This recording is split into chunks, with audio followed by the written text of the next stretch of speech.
here. We're here again. Yes. Once again, here we are. The sun has set on horizon, and so many things are happening in the entertainment industry. Yes. That is for sure. How the West was lost instead of how the West was won. Definitely not won.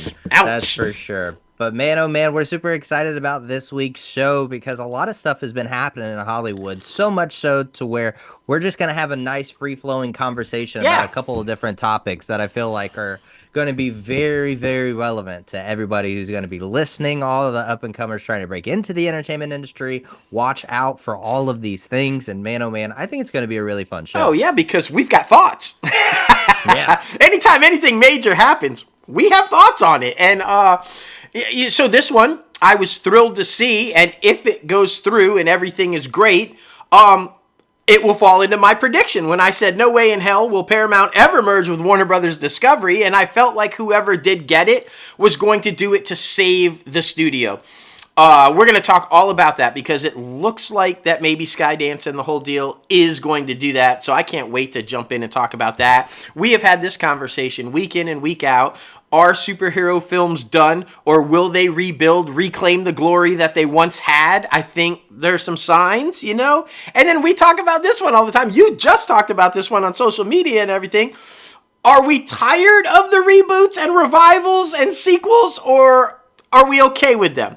Do we want to see more, or are we like, get them out of here, give us all original content? I feel like when we're going to get into the show a little later, there's pluses and minuses for the argument, right? Like, I mean, I don't know. Yeah, it's going to be very interesting. Yeah, there's a lot happening. And yes. Man, super excited to dive into all of it. Like maybe a big price tag to break up a deal. And a couple of different ideals to think about the reboots and revisions and things like that, because maybe Hollywood's too scared to take risk right now. So I don't know. We're going to be talking all about it. We're super excited, but man, oh man, let's get this thing started. Hello, everyone. So you want to start a podcast but have no idea where to start? Well, Crazy Ant Media is here to help you. We want to assist you finding your VFE. What's VFE, you ask? Well, that is your voice, your format, and your equipment. These are the 3 biggest essentials you need to start your podcast. All those hours watching non-stop YouTube videos or all those random website links, those are done. Just hop on a Zoom call with us and we'll talk about everything you need to know to create your own podcast and find your voice. Plus, we will send you home with a 12-page packet over everything we just discussed. It's very in-depth. It is definitely a must-need while trying to start your first podcast. Contact us at info@crazyantmedia.com today so that you can start finding your podcast voice for tomorrow. What's up, guys? Oh my goodness, episode 265 of ITCAF Podcast. And of course, you guys know your host with the most, myself, J. Logan Austin, aka J-Lo Fantastic, and Dustin M. Bergman, a.k.a. The Mouth. Yes, what's up? You know, we like to throw our initials and periods in there. You know, we got to get it all formal, right? We got to be different, man. Can't call yourself J-Lo Fantastic and The Mouth and then expect people to take you seriously. So we have to put put the name out there like, oh, no, we're Dustin M. and J. Logan. Exactly. The left and right brain are working hard. That's right. For sure. That's right. For sure.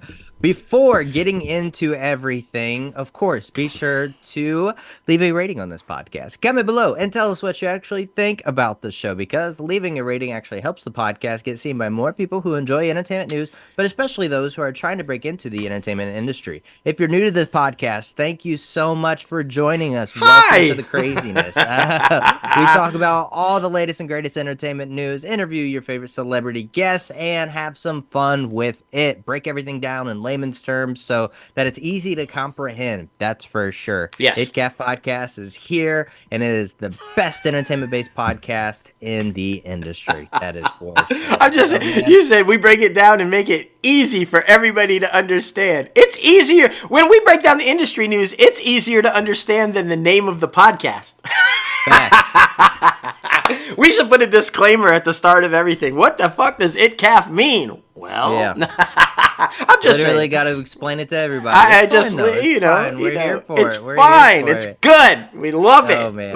But before jumping into everything, be sure to head over to our website, www.crazyantmedia.com, where you can start rocking the latest and greatest Crazy Ant Media gear. We have shirts like this. We have some hats up there. We do. We have a whole bunch of different designs. We have anxiety teddy bears, anxiety dogs. We have phone cases. We have tumblers. We have different things like that that you need in your merchandise life. That is for sure. So head over there right now. Facts. Facts. I mean, it is what it is. And can't that's go why wrong. you have to follow us at ITCAFpodcast and at Crazy Ant Media, so you know when there's promotional sales, because we don't want you to pay full price for everything. That's right. So be sure to follow us there, and you can get all the latest and greatest stuff coming out of Crazy Ant Media. But we always have to, when there's big deaths in Hollywood, when they're very substantial, we have to start off the industry news with that so we can always end on a happy note. So we lost a few Hollywood icons since our last recording of ITCAF podcast, which is very sad. Two more. John Landau, who was the Oscar-winning producer of Titanic and both Avatar movies, died of cancer late last week. He was 63, and he leaves behind his wife, Julie, and to whom he was married to for almost 40 years, as well as their two sons, Jamie and Jodie. He is also survived by his siblings, Tina, Kathy, and Les. At the age of 29, Landau became an executive vice president of feature film production at 20th Century Fox, where he oversaw films such as Die Hard 2, Power Rangers, The Last of Mohicans, Mohicans, and 1994's Arnold Schwarzenegger James Cameron flick True Lies. Now, when Landau left Fox, Cameron asked him if he wanted to read the script for a project with the codename Planet Ice, which Landau boarded and which eventually became 1997's Titanic. Now, he would go on to work with Cameron for the rest of his life, becoming chief operating officer of Cameron's Light Storm Entertainment banner. And then he was behind 3 of the top 4 highest grossing movies of all time. So the guy's done a little bit on his resume. Just a little bit. Titanic, which was the first film to cross $1 billion at the global box office. And then he topped that with the movie's record-breaking grosses twice with 2009's Avatar and its sequel, of course, in 2022, Avatar: The Way of Water.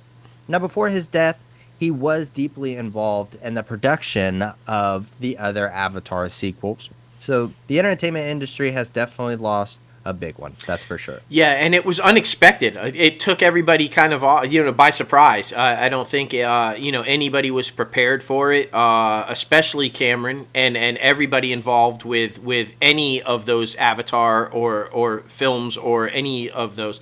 A lot of touching tributes from everybody that worked with him. It's always hard because he was like a golden boy, at that young age to be put into that position and then have the success that he had.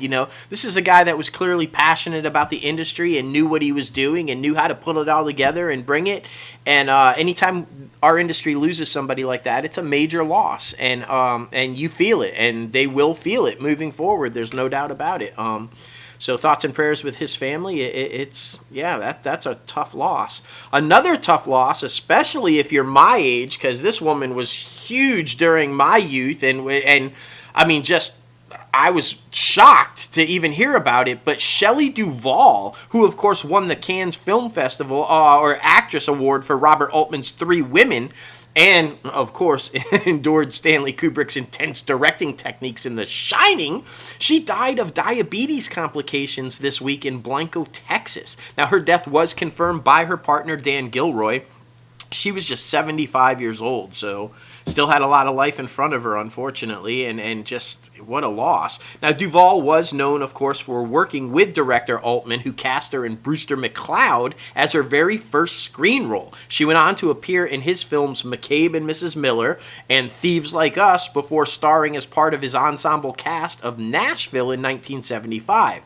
Now, Duvall starred as Olive Oil in Altman's Popeye back in 1980 with Robin Williams, of course, which she was just like perfect for. It's a role that she seemed to be born to play because she had the giant eyes and she was really thin and she looked just like freaking. I mean, how could you? That was perfect casting in my opinion. But It's her unnerving performance as a health spa worker in Three Women that led Stanley Kubrick to cast her as Wendy Torrance, the wife, of course, of Jack Nicholson's character in Stanley Kubrick's The Shining, based on the Stephen King novel. Now, get this, guys. The Shining, if you didn't know, required more than a year of shooting. And throughout, the legendary director demanded Duvall and pushed her to her limits. That's because some of her scenes in The Shining required more than 100 takes. He made her do that shit more than 100 times, which is just so insane to me. But I bet one of those scenes where he's smashing through and he's like, I'm not gonna hurt you, I'm just gonna bash your fucking head. I can only imagine how intense those scenes were and how well she pulled that off. It was brilliant. And of course, among her other roles were Terry Gilliam's Time Bandits and the comedy Roxanne with Steve Martin. So her resume is legendary. She was in so many things and she was iconic. If you don't know the name, if you're a younger listener and you don't know the name, you know the face, look her up and you'll be like, oh, I know who that is. Again, it's just another tragic loss for the industry. This was a really talented woman, and she inspired so many young actors to get into the industry, and she overcame a lot. And it's just sad. Anytime you lose somebody unexpectedly like that, like a battle with diabetes complications, it's tough. So again, thoughts and prayers out to the family and loved ones, and it's going to be a hard loss. And, when you think about it, 1980, while it was a while back, it's not that far back, and we've lost both Popeye and Olive Oyl. I mean, Robin Williams and Shelley Duvall now gone. That's for me, that's hard to fathom. I'm like, If you're my age, the icons that I'm losing from my childhood terrifies me. It's from the music industry, from the film industry, from the television industry, from the sports industry. I'm like, what is happening? All these people I grew up watching are dying, and it's so hard, man. It's so hard, but it is part of life. Dying is part of life, unfortunately, and the industry, like I said, around this time of year, like I said at the top of the show, it just seems when it happens, man, it just, I don't know. And they always die in threes, so I'm a little concerned. We've got another one coming probably sometime this week or next, which we'll see. We'll see. Breaking news right here, right now. The case against Alec Baldwin about the Rush shooting has been dismissed over withheld evidence, which is crazy. I'm pissed about this. They need to bring it back. First of all, let me just say this. This judge, what a disaster. Because the idea of I get the withheld evidence. You should have a mistrial if there was indeed withheld evidence by the prosecution. But completely dismissed? But that's kind of crazy. The prosecution needs to immediately rebring charges. And they need a new judge, because here's the kicker, you guys. He was being tried only as an actor. And he was laying all of the blame. His defense was all towards the blame of the armorer and the first AD, and those people that he says were responsible for the gun being loaded with live ammo. That he was just an actor in character doing his job, and he had nothing to do with it. News fucking flash.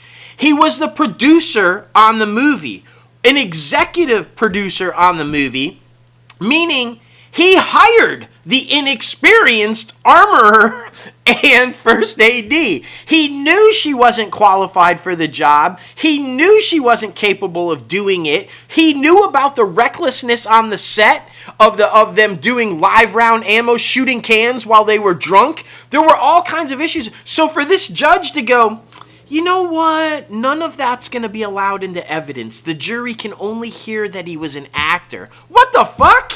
No, this guy is responsible for Helena Hutchinson's death. Sue me, Alec, sue me, but I'm saying it. If I was a producer on a film and I hired an inexperienced person that was in charge of the guns and the ammo, and she put live rounds, or somebody underneath her put live rounds into a gun, and somebody died, that's fucking on me. That's on me for hiring the wrong person. I don't know any other way. Let's talk about, because, everybody knows our thoughts and opinions. We've talked about this multiple times, but this literally just came in to our office about, 7 minutes ago from the New York Times, and they dismissed the case against Alec Baldwin on Friday after finding that the state had withheld evidence that could have shed light on how many live rounds got onto the actual film set where the cinematographer was actually fatally shot. They said that there was no way for the courtroom to right this wrong, and Judge Mary Marlowe Somer said in a court statement as Mr. Baldwell wept. Now, it says that lawyers for Mr. Baldwell called for the case to be dismissed, accusing the state of failing to disclose that it had been given a batch of rounds said to be connected to the case when the defense asked to review all of the ballistic evidence. And failure to disclose the new evidence posed a major legal problem because the state is required to turn over key evidence like this to the defense. Yeah. And of course, coming from Baldwin's lawyers, they buried it. Lucas Nikas said, the lawyer of Mr. Baldwin, said in court for the third day of the trial, they put it under a different case with a different number. So there it is, guys. Baldwin is scot-free. But here's my thing, though. Dismissing it, mistrial, declare it a mistrial, right? Because a mistrial says you can bring charges against him again.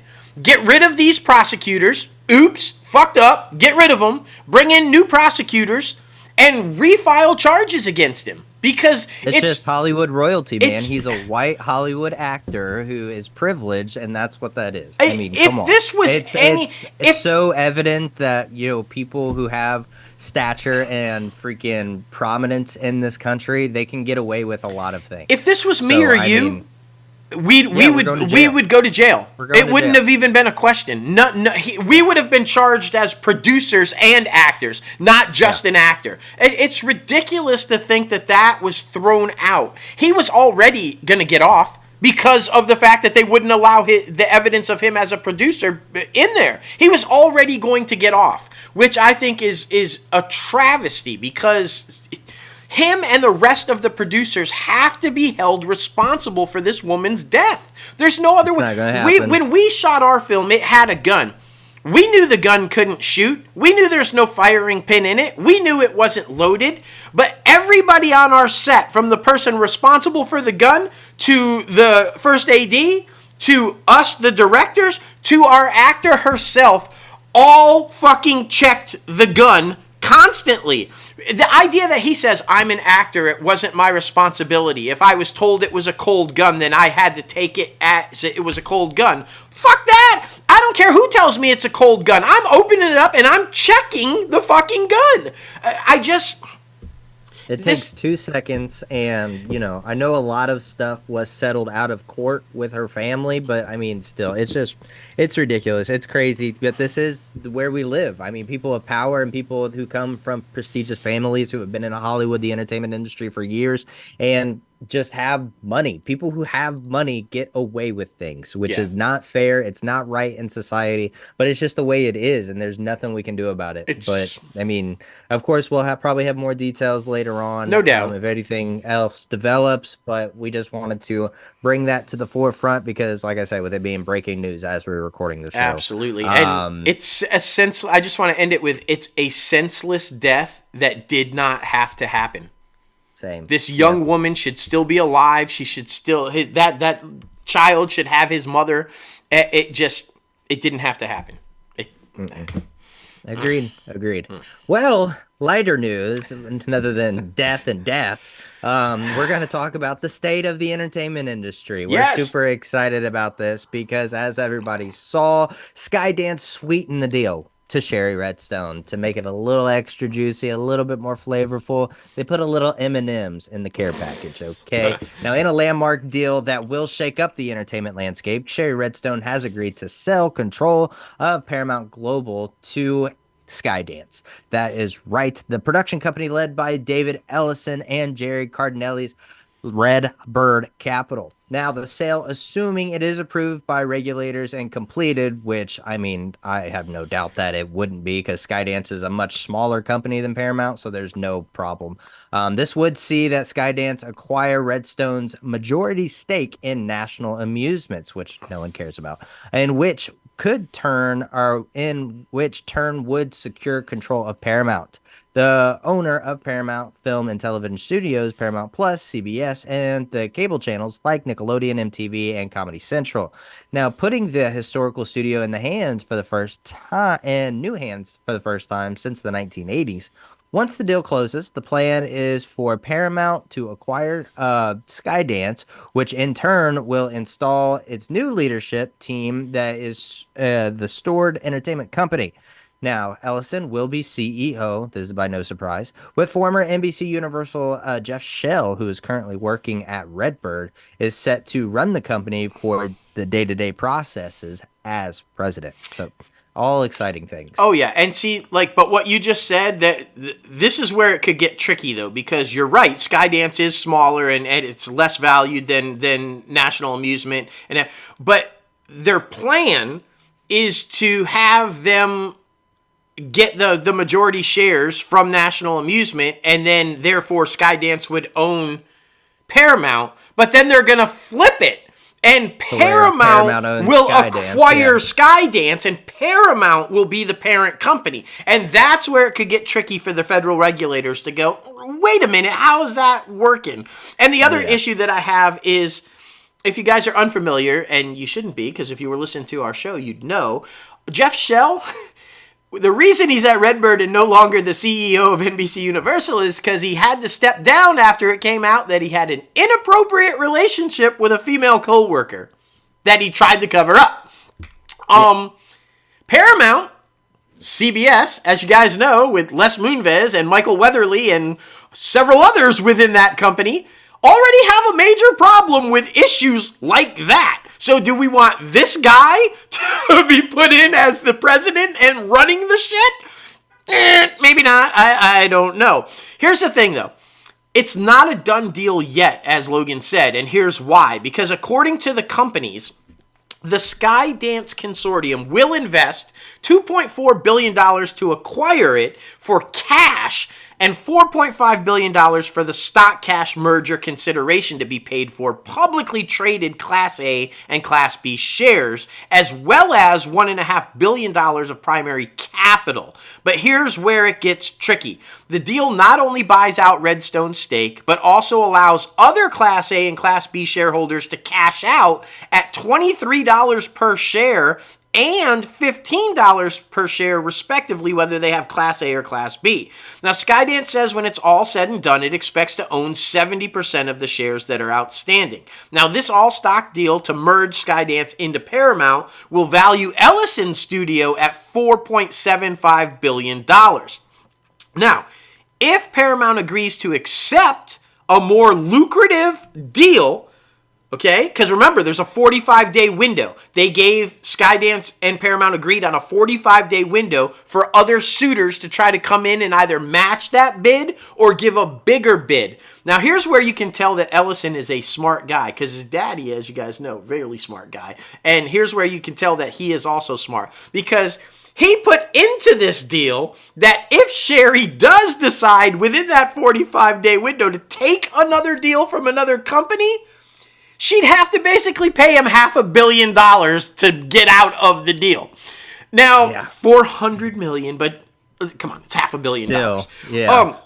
That's brilliant, because she wants out really bad, and there's no way the company that's another company that would be agreeing to buy the company would be willing to shell out an extra $500 million just to buy out Skydance, in my opinion. Like, fuck you, you pay them first, and then we'll make the deal.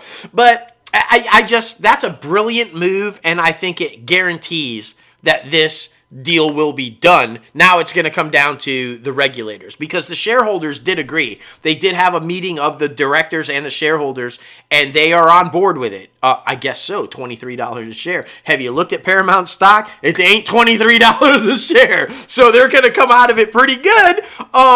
So I can see why that's not an issue. And it's interesting because the next story that we're going to talk about, I think, will play heavily into it, because it says, will the federal regulators allow it to go through? Well, Biden, he hates these mergers and acquisitions. He does not like them. He's against them and has made a lot of legislation to prevent them. So that guy makes it. Maybe this deal doesn't go through. The other guy, on the other hand, the Orange Oompa Loompa, he's all for him because he's a business guy. He's like, fuck yeah, let's merge, make money, yeah. He's in favor of giant mergers and acquisitions. So this deal could come down to November. And yeah, I mean, like, you hate to say it, but you have to say it. This deal could rely on who wins the election. Yeah, because, I mean, they're already saying that this deal won't be finalized until, like, mid-2025. Yeah. Just to get everything handled. But, yeah, it's going to be very interesting because there's so many different obstacles. And, I mean, yeah, that $400 million. No way somebody's going to step in there. No. And before we started the show, we saw that Sony officially pulled out. Publicly, they're like, nope, we're good. Yeah. All y'all. Like, it's completely fine. But I think this is really cool. After listening to a conversation that David Ellison was having about this acquisition, I really enjoy this guy. But he also is a smooth talker. Yeah. So it's going to be very interesting to see how he is moving forward. I think it's also very interesting, though, that he's only 41 years old, which will make him, like, one of the youngest CEOs of a major studio in today's climate, which is freaking awesome because we need a younger representation when it comes to executives. That is for sure. You know what I'm happy about, though? Skydance, if you guys aren't familiar, has had a long-standing relationship with Paramount Studios. They have, yeah. Yeah, and they have worked together to co-fund films, and so when this even first started being mentioned, I was like, well, this makes sense because they work with Paramount Pictures. They have deals with there's a long-standing relationship there. Because my biggest fear was that somebody, because of Zasloff and people like him, my biggest fear was that somebody was going to buy it and chop it up and Paramount would no longer exist. It would cease to exist. When Ellison started coming out saying, "Hey, I kind of want this. I'm kind of in on this. I want to make a go for it," I felt relieved because it's the last thing he wants to do. And him saying that he's going to have Paramount be the parent company, that he's going to merge his into Paramount, means the studio's not going anywhere. His goal is to save the studio. You're not going to see the sell-off of the historic lot. You're not going to see the sell-off of the content property library, and he's in it. And even more so, I saw that he reached out to Paramount's golden boy, Tom Cruise, to make sure he was okay with him doing what he was planning on doing. Yeah. That says to me he knows that's the bread and butter of the movies. He saw what Maverick did. He saw what so I think Paramount is in good hands with him. Now he did say his goal is to make Paramount Plus the priority and to make it profitable, but he's not going to take away theatrical releases or making movies to do that. He's already laid out a plan where he's going to cut. He's going to do some layoffs, unfortunately, but that is what it is. He's going to cut certain areas of the company. And it looks like he's going to go ahead and follow through with the sell-off of BET, which seems to be a smart move, in my opinion. But and I think, I don't know, because he hasn't really kind of addressed this situation yet, but I would not be surprised if he follows through with the deal with David Zasloff about merging Max with Paramount Plus. It just seems like that's where we're going with that to make these things profitable. And if they can work out some sort of a deal, I think that that's probably a smart move. But what I did like, because I too was listening to the conversation, I like that he's always thought of Paramount as an equal to Disney. Because Paramount back in the day, Paramount was before Disney. Warner Brothers was before Disney. Not by much, but they were. And Paramount kind of fell out of it, right? They weren't that historic. And Disney kind of became the mega, when MGM kind of lost the luster and RKO folded all together. And Disney kind of became the one. And he says he's always seen Paramount as an equal to Disney. And he wants to start doing that. He wants to start using the virtual reality technology that his company has. And he wants to turn it into destination type things. He wants to do these little pop-up places like Disney's doing. He wants to make theme parks. He wants to have Paramount theme parks. He wants to challenge Disney as the go-to entertainment source. But that's funny. You're applauding them for that. But remember a couple weeks ago, Netflix was talking about doing the same thing, and you were kind of coming at them. So, I mean, you got to give and push because, I mean, it's the same thing. Listen, I totally agree, but I don't think that Netflix, the reason I'm against it with Netflix right now is because Netflix is they don't have the content library. They don't have they're just trying to make, they're not doing it for the historical value like Disney and Ellison wants to do with Paramount. It's like, we are a legendary studio. We have all this content from 100 years, and we're proud of it, and we want to display it and put it out there. Netflix wants to make money off of their projects. We want to sell Stranger Things t-shirts. We want to sell this or that. And it's in my opinion, it's the only reason they're doing it. If you were coming at it about you're trying to do, like Ellison says, make Netflix an equal to Disney, build yourself up as it a legendary studio that 100 years from now people will be talking about, fucking fantastic, go for it. But I don't think that's their goal. And I mean, I just don't. So that's why I kind of have an issue with them. You know, they're trying real hard to convince people that they are a studio, but they are not yet. Not quite. They're pumping out some good content. Too, because we talk about all the time that Netflix is more or less a tech company, right? Yeah.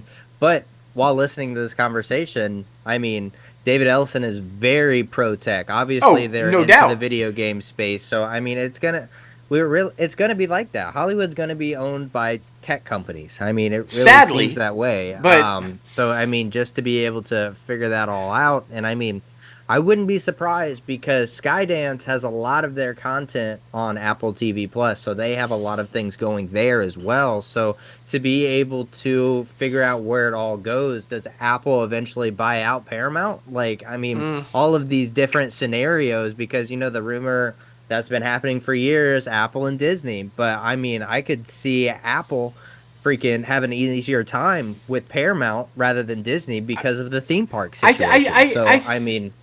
I don't disagree with that. I mean, that's a solid thought but I think we're more likely to see the consolidation and mergers of the streamers within these companies than we are now about the companies acquiring each other. I think that maybe that is on the back burner sometimes. It's not off the table, but I think now they're realizing, hey, we still want our independence, but we're all basically sinking right now trying to figure out how to make these streamers fucking work.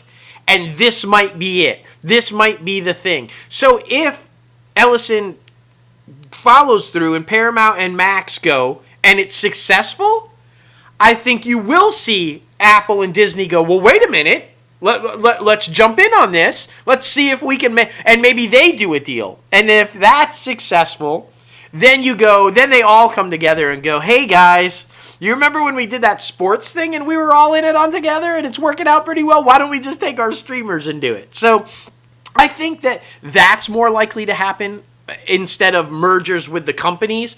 Because when you think about it, Disney is still, while I think it was a good move, and obviously they've done well with it, they're still making up ground and recovering from the acquisition of 20th Century Fox. Oh, yeah. And so I think if any kind of a company acquires another major studio with major content, they would face those same multi-year obstacles that Disney is still paying off. So I think it's more likely we're going to see the mergers of the streamer deals where they partner up before we see another buyout of a major studio, hopefully. Zaslav could have something different, though, right? That's for sure, man. That's for sure. Because, I mean, David Zaslav, of course, the chief executive officer at Warner Brothers Discovery, did not state a preference whether or not they wanted Biden or Trump to win the election. Instead, his bigger concern is that whoever occupies that White House seat greases the skids for more entertainment industry consolidation. At Allen & Co.'s annual summer meeting with the billionaires all over the entertainment industry and business moguls from obviously Silicon and all these places. They all met up in Sun Valley, Idaho. Zaslav on Tuesday was asked about the presidential election.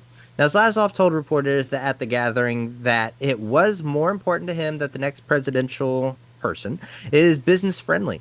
Under the Biden administration, the FTC and the Justice Department have been far more aggressive in seeking to use the antitrust laws to crack down on alleged anti-competitive deals and business practices than the agencies where Trump's office was instilled in the top spot. So I don't know, man. It's going to be very interesting. From what that sounds like, he's just trying not to say he's going to vote for Trump. Yeah, well, and because he has an agenda. This makes me nervous. That statement makes me nervous because he's clearly still trying to sell off Warner Brothers. You don't make a statement like that about wanting more mergers and acquisitions unless you're trying to sell off what you're... we need another Ellison somewhere to step up and go, we'll buy it, but we're going to save it. Because I truly believe Zaslav's plan is to get somebody to buy and break up and get rid of Warner Brothers, which is fucking ridiculous. Because his little bullshit facade when they did the 100-year anniversary show on Max, and he's like, oh, the legendary content, and blah, blah, blah. You don't give a fuck about the legendary content. Don't even pretend like you do. So I feel like that statement makes me nervous that Warner Brothers could still be in trouble. And what's going on, like, with the whole, and we'll talk about this because they announced Penguin, and remember last week's show, we talked about how Penguin was a Max, and it was going to stay a Max original. Guess what, guys? Apparently not. We're going to talk about that a little, but I don't understand about the whole rebranding of, remember it was called HBO Max, and then they said, no, we're just going to go Max. Well, what is the point of getting rid of the HBO in HBO Max if you're now just going to take everything off of Max and put it back on HBO? They could have just left it HBO Max or just HBO for that fucking matter. We'll get into that because the stuff drops. It's fine. But we are in the summer of animation domination. Woo! That's for sure. The summer box office is only staying afloat because of family-friendly content, in my opinion. Because Despicable Me 4, the latest chapter of Universal's and Illumination's long-running franchise about the recovering supervillain who trades in a world of domination for a family life. More domesticated. Now, they dominated the competition, earning $122.6 million over the 5-day period and about $75 million during the 3-day weekend. The movie opened on Wednesday, allowing it to capitalize on the 4th of July holiday. Internationally, the film earned $106.9 million from 52 markets, bringing its global earnings to $230 million. But even better, Despicable Me 4 carries the relatively economical $100 million production budget, which should make it very profitable for the companies behind it. That's for sure. Oh, no doubt. And so this only makes sense. After Despicable Me 4 topped the July 4th holiday weekend with that $230 million debut, Universal and Illumination immediately announced that Minions 3, as the next chapter in the hit animated franchise, was in development and ready to go. The band of mischievous yellow minions will be headed back to the theaters in June 30th of 2027. Now get this, it makes sense because this is why. Since its launch in 2010, the Despicables Me and Minions movies have become the biggest global animated franchise in history, with the films collectively grossing nearly $5 billion. So it only makes sense that they want to try to carry on. That's true, man. That's true. But right around that corner is anxiety, and then sadness, and then joy. Because we all know, it did bump off Inside Out 2 this past weekend. But don't feel too bad, because it continued to be the box office juggernaut, nabbing $78 million in 45 major markets over the holiday weekend. Now, the animated sequel about the emotional life of a teenage girl has not only been the summer's biggest hit, earning $533.8 million domestically, just in the States, guys. Yes. But it has also become the highest grossing film in the long and distinguished history of Pixar, the studio behind the animated phenomenon, of course. Now, the hit family film has earned $1.2 billion globally and has passed Incredibles 2, the animation studio's previous record holder, and earned $1.24 billion worldwide over its whole run. Now, Inside Out 2 now ranks as the fourth highest grossing animated movie of all time, behind Frozen with 1.29, the Super Mario Brothers movie, of course, with 1.36, and then Frozen 2 with $1.45 billion. Yes. Absolutely crazy, man. Absolutely crazy. It I went and is. saw Inside Out 2. Very good movie. It definitely holds up to the original. So I'm glad it's having the success that it is. Oh, yeah. It's still mind-boggling to me, though, that it is now the highest-grossing Pixar film. When you think about all of the successful films that Pixar has had and the brilliance that Pixar has had, that this one is now the highest-grossing one of all time, it's just mind-boggling to me. So what do you do if you're a studio and you see all these numbers and you're sitting on a hot animated property? You fucking go! And that's exactly what's happening. With all the money being made, it makes total sense that we're headed back to the swamp. DreamWorks Animation happens to have an animated property that does pretty well. Shrek 5, guys, is officially in development with a far, far away release date of July 1st, 2026. Now, original Shrek stars Mike Myers, Eddie Murphy, and Cameron Diaz are all confirmed to return. Antonio Banderas' return as the feisty feline in Puss in Boots is not yet confirmed, but I bet he will.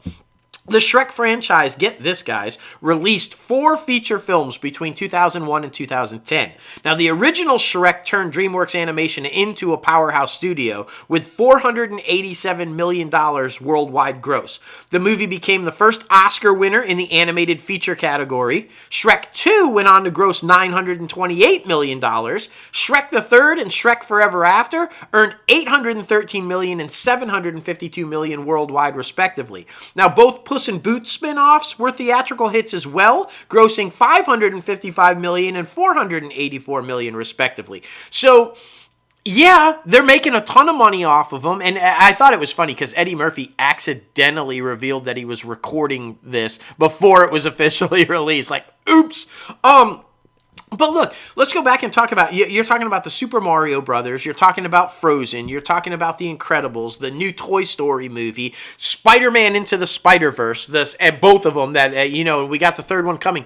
Over the last decade or so, animation has been it. It's been the go-to. I think animation, in my opinion, may have saved Hollywood and or the studios during the pandemic. Because actors could still work. You could record from home. You could do your voices, and they were rolling production on animated films during the pandemic. I think that you're not going to see this go away. I think that animated films are going to continue to see a lot of success at the box office. Like you said, I think that they're family friendly, and when we're seeing chaos and all these kind of things going on in the world, sometimes you want to escape from that and actually see something that you can sit down and see with your family. So that makes sense to me. That it just makes sense that these animated films are doing as well as they are. And they play into the argument that we're going to be talking about later. If you have a property that is valuable, does well, and hasn't lost its luster, does it justify continuing pumping out sequels? It's hard to argue with those numbers, though. If you're a studio, you're like, the audience still fucking loves them. So, yes, we feel good releasing sequels. So, I don't know. But I like the direction that animation is going, too. They seem to be family-friendly, yet more adult-friendly as well. The way the animation is presented, the different way or forms of animation that they're using, and the storytelling. Before they were either all kiddie or sometimes they were too adult for the kids. I think they finally found a nice balance to where they're pleasing for both kids and the adults, and I think that's why they're seeing such huge success. Yeah, I have no disagreements with that at all. I mean, I feel like ever since the start of Pixar, like that's when things started getting more for everyone. Of course, that's geared towards the children. And they do such a smart release when, they think about the school schedule. They think about break schedule when it comes for the schools so that they know when to drop a family movie, like during holidays or during summer vacation, because that's when you can get the most kids in the butts of the theaters. Yeah. So I think it only makes sense. And I mean, they're rocking and rolling with everything. Of course, nothing's going to go away because, I mean, that's a huge market. There's always going to be kids. I mean, we keep getting more and more overpopulated as a country and as a world. So there's always going to be kids. Facts. There's always going to be movies and concepts to make. So it only makes sense. But I'm happy to see Pixar going back, of course, to an already established IP that is successful. But over their last couple of years since the pandemic, I mean, Onward, Luca, and Encanto was very popular, but that was a Disney property. But Onward and Luca, both Pixar. I mean, even Soul, I feel like, was mixed reviews. Well, Soul was huge, but it didn't get a theatrical release because remember, Chapek decided to put it behind the pay window solely on Disney Plus. I'm just talking about critical opinion. I'm just talking about critical opinion. But yeah, the last couple Pixar movies specifically have been very lackluster or mixed reviews. So it's good to see that everybody is like, this is the studio we love for our family entertainment. But I mean, of course, like we've talked about before with the NBC Universal Illumination, DreamWorks coming back with Shrek, it's always a very competitive market, and we love to see it because they put out good content. So, yeah. I mean, it's always fun to see. But what's also really fun to see is going to be, in my opinion, I know your opinion, the height of the summer blockbuster. That's for sure. Oh, without doubt. That's going to be the return to glory for the superhero films and possibly television. We got a lot of cool trailers this past week. Deadpool and Wolverine is now on pace to become Fandango's best ticket pre-seller of 2024. Now, it is currently doubling all over the top-selling 2024 titles. That's crazy. Oh, yeah. The film is projected to open somewhere between 160 to 200 million. I'm leaning more towards the 200 million, for sure. One thing is certain, Marvel fans can't wait to see Deadpool and Wolverine back on screen. The one and only fucking Wade Wilson, who is Ryan Reynolds. And then, of course, the one and only Logan, who is Hugh Jackman. Yes. Some lucky fans have already seen at least a little bit of the film and absolutely loved it. Now, 35 minutes of the movie was screened this week during a promotional tour in Shanghai, China. Reynolds and Jackman were joined by director Sean Levy, who introduced the footage to the crowd, kind of like what they were doing the past week when we announced on the past week as well. It's very cool because Kevin Feige was also addressed about the future of the MCU's X-Men mutant gene floating around. A lot of fans were expecting the MCU's X-Men to make themselves known very soon. However, the president of the company says the groundwork has already been laid down in numerous Marvel projects so far. Yep. Characters have started being identified with mutations. Of course, like Kamala Khan from Ms. Marvel, Namor from Black Panther 2, and others who fit into that category. Scarlet Witch. But man, oh man, we're super excited about all of it. That is for sure. This movie's gonna return Marvel to box office dominance. There's no doubt about it. He also confirmed that we will see Deadpool and a roundabout way confirmed that we will see Deadpool and Logan in further Marvel movies, potentially Secret Wars, and there's just this is what everybody's waiting for. It's funny because Kevin Feige, you know, if you guys don't know, before Marvel Studios existed, Kevin Feige worked for 20th Century Fox, and he was on the very first X-Men movie. And so he's had that relationship with Hugh Jackman since the very beginning in 2000. And when he found out that he was all in on playing Wolverine again and that Ryan Reynolds had the kind of thing, he said, I have one rule. It's a mandate. It has to happen for me to allow this to go forward in the MCU. He has to put on the yellow fucking suit. All this time, I can't believe we haven't seen him in the suit. He has to be in the suit in this film.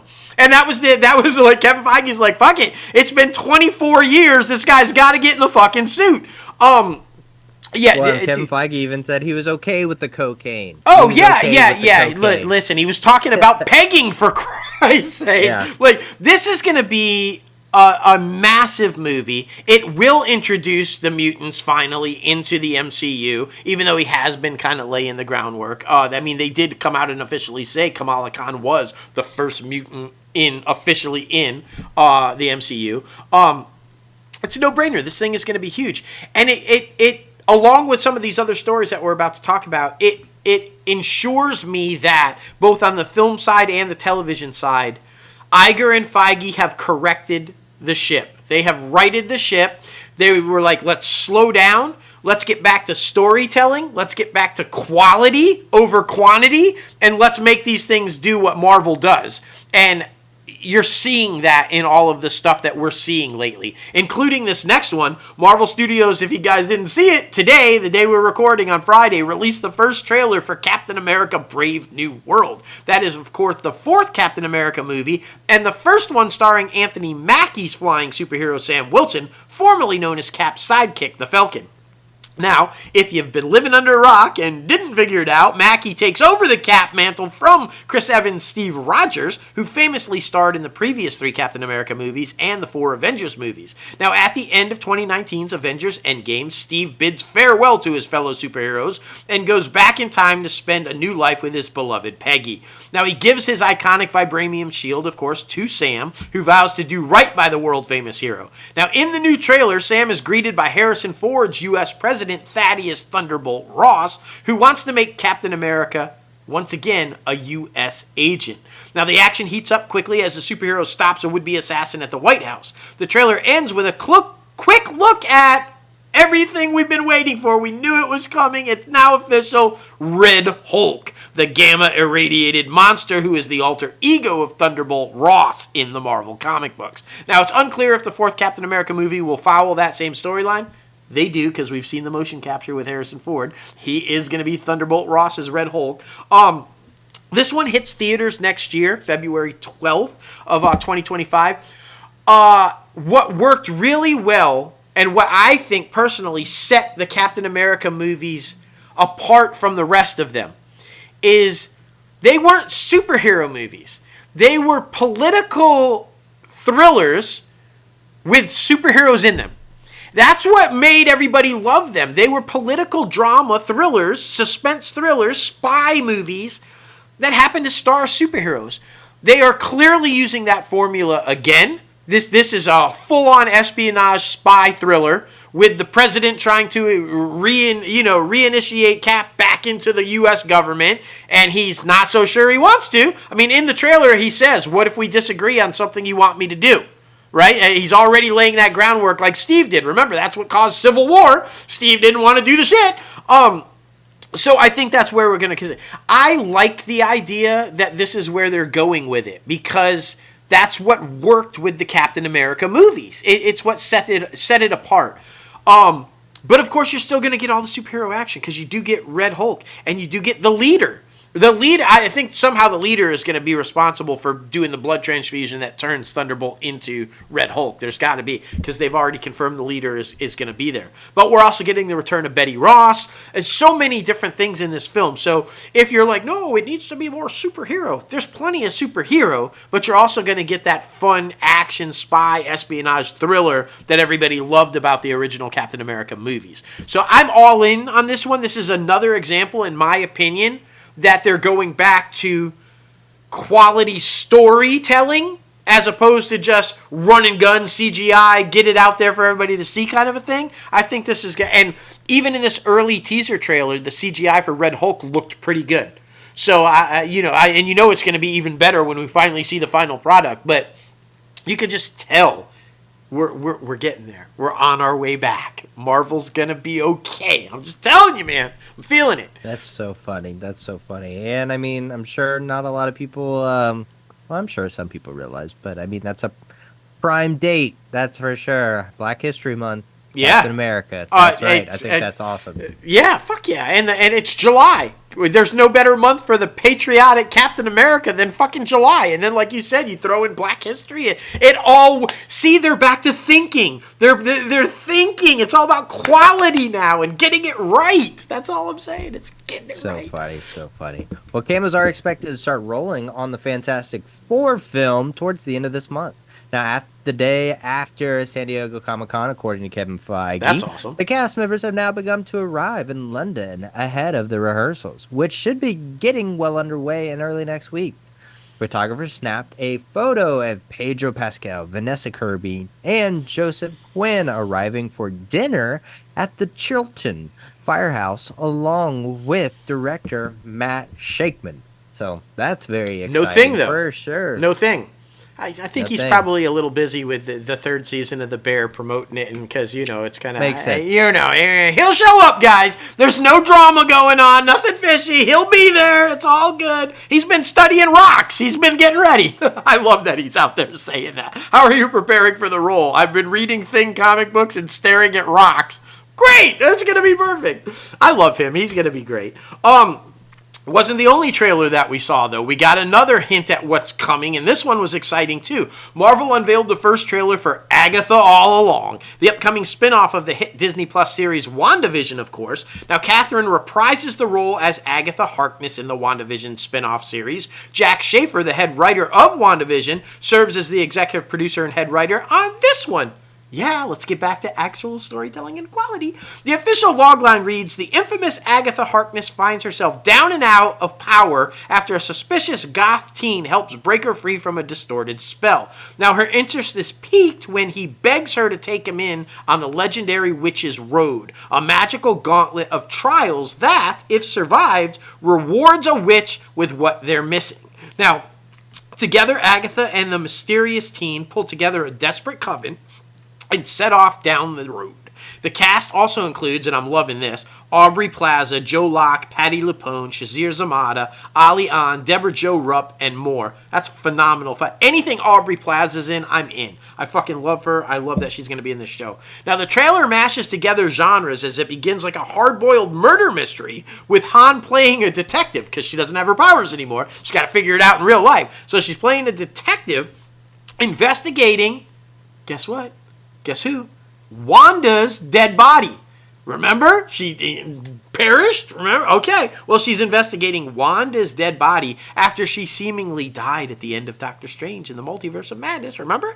Then, all sorts of witch mayhem ensues, and Agatha reunites with some of her old sorceress pals to regain her power. Now, Agatha All Along will debut with 2 episodes on September 18th, so it's right around the fucking corner on Disney Plus. I love this because it's long been, it's been rumored, but we all know Wanda ain't dead. It's long been rumored she's going to get her own movie. She plays a pivotal part in Secret Wars. There's no way she was dead. And I love that they're going to use this to bring her back, which I think is brilliant. I think it's fucking brilliant. Again, the minds are clicking. They're getting it right. I love this. I love it. I'm so happy. It's all good things, man. It's all good things, because we do know, too, that first footage of Daredevil Born Again was shown at the recent Disney shareholders meeting. And now sources say that we could see the first teaser trailer for the series as early as next month. So, that's right around the corner, yes. too. That's exciting news, if true, because, as we told you last week, Brad Winderbaum, Marvel Studios' head of streaming, television, and animation, teased that the characters in the highly anticipated upcoming limited series have matured, and things have changed a little bit. That's right. Matt Murdock and Wilson Fix have changed, and their characters are going to collide in ways we've never seen before, but I bet we see a hallway scene. We've talked about this, right? Oh, without doubt, we have talked about this, and this is yet another example of righting the ship. When this thing started, they were ignoring the Netflix series. They were like, nope, this is all new, this is how we're doing it. And then when Iger returned and Feige finally had somebody to listen to him, they're like, what are we doing? We can't. Let's scrap all that. Let's make it new. It's not going to be season 4 of, but we will respect the history of that show and incorporate it into. And then, of course, like I said, all the actors were thrilled that was happening. They're like, yes, fuck yes, that's what needs to be done. That's what we're doing. And the whole thing changed. And now everything that we're hearing coming out of it, Foggy and all of them are back. You can't have the show without them. When they were just not going to bring them back, I'm like, what the fuck? You can't have the show without Karen and Foggy. And we saw it with Echo. They brought back the storyline where he bashed his father's head in with the hammer, and they referenced the hammer. And again, this is highly anticipated. Everybody's on board for this thing. I think this is going to be the second step in the resurgence of the television side of the Marvel Universe. Why do I say second? Because as you guys know, X-Men 97 launched season 1, and it was fucking massive. It was a huge success. Everybody loved it. And now we know what's going to happen in season 2. Matthew Chauncey from What If, another Marvel show, has been tapped to write season 3 of Disney Plus. X-Men 97. Now, Marvel's animation revival of the classic 90s animated series, of course. Chauncey succeeds Bo DeMaio, as we told you, parted ways with Marvel earlier this year ahead of X-Men 97's launch on March 20th. Now, after completing work on both seasons 1 and 2, he was out of there. Chauncey will work alongside X-Men 97 director Jake Castorna, who has been on the animated follow-up from the start. Now, season 2 of the revival, apparently the scripts have been reportedly revised a little bit. It's currently in production, and season 3 is in development. So now this was a huge hit. This is another one of those, do we bring back something that's old as fuck? And I know it was popular back then, but will it work now? Yes, it worked now. It introduced a whole new audience to that animated series. It furthered the storyline. It paid respect to the old storyline, but kept it going in a new way. It's just another, I know I keep saying this, but it's another example of them righting the ship and going, remember how we used to do it? That's how we're doing it. I love it. I keep loving it. I love it. I love it. I love it. So funny, so funny. Well, of course, Disney and Marvel are not the only ones with Marvel properties. You know, I mean, Spider-Man got lent out to Sony, and Sony is kind of lending out some other things. Because, I mean, Lamorne Morris and Brendan Gleeson will star alongside Nicolas Cage in this upcoming live-action Spider-Man noir series that we've told you about that's going to be coming to Amazon. Now, the show is now titled Spider Noir, which was formerly ordered into series in May with Cage in the leading role. Now, previously reported, the show will debut domestically on MGM Plus linear channel and then globally on Amazon Prime. Now, Morris will appear in the series' regular role of Robbie Robertson. Now, of course, exact details on Gleason's role are being kept well under the spiderwebs, but he is reported to be playing the show's villain, so we'll be excited to see more that develops through that, but it's still such an interesting concept. I'm excited to see it. Oh, yeah, because, I mean, I love that people gravitated to the character so much in Spider-Man Into the Spider-Verse. They're like, whoa, we love this kid. And the idea that they were going to run with it is fucking awesome. I think it's going to be really exciting. For sure. It's the one thing Sony has gotten right with Spider-Man. They keep fucking up everything else. I'm fingers crossed. Hopefully, Kraven will be good. Whatever. Yeah, maybe Venom 3. But this one, Spider-Man Into the Spider-Verse, they've nailed. So I think this is going to be huge. I think it's going to do really well for them. Now, we have to jump away from Marvel because it's not the only comic book property stuff out there that's making a huge comeback. This one is exciting. Did you see it yesterday? Exactly. And why was it important yesterday, which would be Thursday after we're recording on Friday here? Because it was exactly 1 year from that day that Superman will be released in theaters. And how did James Gunn celebrate that? Well, he took to social media to unveil the official logo for the film. Now, Gunn shared it on Instagram, and the Superman logo for the movie starring, of course, David Corenswet. Now, Superman is set to premiere, as I said, in theaters on July 11th of next year. Now, DC also confirmed, smartly, because I want 1 and 2 and 3, that the film will have a huge presence at San Diego Comic-Con and unveiled a variety of DC shop exclusives, including the first official merchandise with that brand new logo from the highly anticipated film. I'm getting me a hat. I'm getting me a t-shirt. I'm going to be all in on that. Look, this one's been talked about. It's everywhere. We talk about it every week on the show because something else is being released by it and everything. I am really excited about this. I do think this is going to right the ship of the DC universe. They're going to finally start to get this bad boy right. In Gunn we trust. I know I'm putting a lot of pressure on it. I know I am, but he is a lifelong Superman fan. He is doing this film in tribute to his father. There's no way he gets this film wrong. Just in my opinion, there's no way. I know we're seeing some stuff that people are skeptical about, but I'm telling you, you have to trust him. Out of all of the stuff that he's ever worked on, superhero related, this is the one he's always wanted to do. from the get-go. This is the one that he's passionate about, and I think because of that, he's going to get it right. Now, before you jump into the next one, I did see something else that's a little interesting that ties into this story. Apparently, Matt Reeves is struggling a little bit with the script for Batman 2, the Batman 2.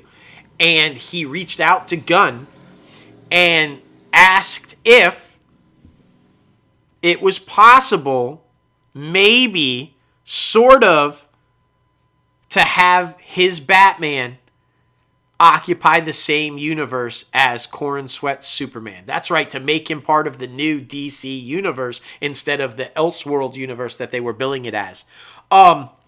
If that's true and Gunn is in on that, fuck yes. Because people have been posting that already, the pictures of Corin Sweat's Superman next to Pattinson's Batman. I know they wanted to go a little bit older with Batman because they want to introduce, Damian as the son, and they wanted him to be around a little bit longer than Superman. But fuck it, we have technology. You can age Pattinson a little bit. I'm all in on this. I say do a second Batman film, give him another solo film, and then age him up and bring him in with the Brave and the Bold and have Damian as the son and have him exist in fucking Corin Sweat's and Nicholas Holtz's fucking universe of Lex and I think it would be fucking brilliant. I really do. They've already set it aside from Joaquin's Joker, right? That's a totally different kind of a...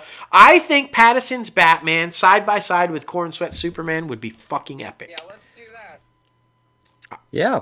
Yeah, let's do that. You guys can tell that he's getting really passionate about this stuff. I started laughing because he said the exact same thing for Marvel. So he's very hopeful in all the superhero shows, and if they don't succeed, he will be very sad. I will, because I'm a lifelong comic book geek, and I want them all to succeed. I do. I'm a fan. I can't help it. I'm excited.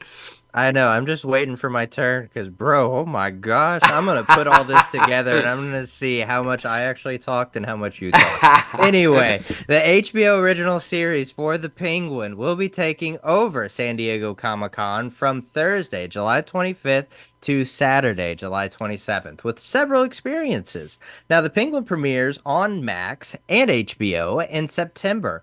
Among the stunts are recreations of Gotham's famed Iceberg Lounge and Gotham's Ice Truck, as well as a Hall H panel on Saturday, July 27th at 4:45 p.m.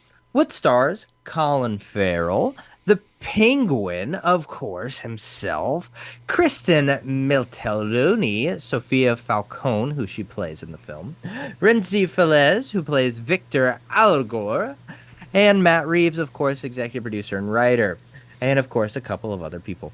In addition to the official trailer, the series will be released during The Session, which will be moderated by Josh Horowitz, host of the Happy, Sad, Confused podcast, which we all know super big fans of. So it's going to be very exciting. We're all very excited to see this trailer too, because we do live in a series or a time of great trailers. So. Oh yeah, and the one that they just recently released was badass. So if they're going to do another one, I can't wait to see it.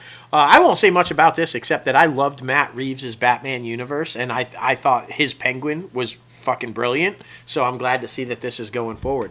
I'm also not going to say a whole lot about the next one. You guys know how I feel. I said that Tyler Hoechlin is, in my opinion, the closest thing to a great Superman to Christopher Reeve.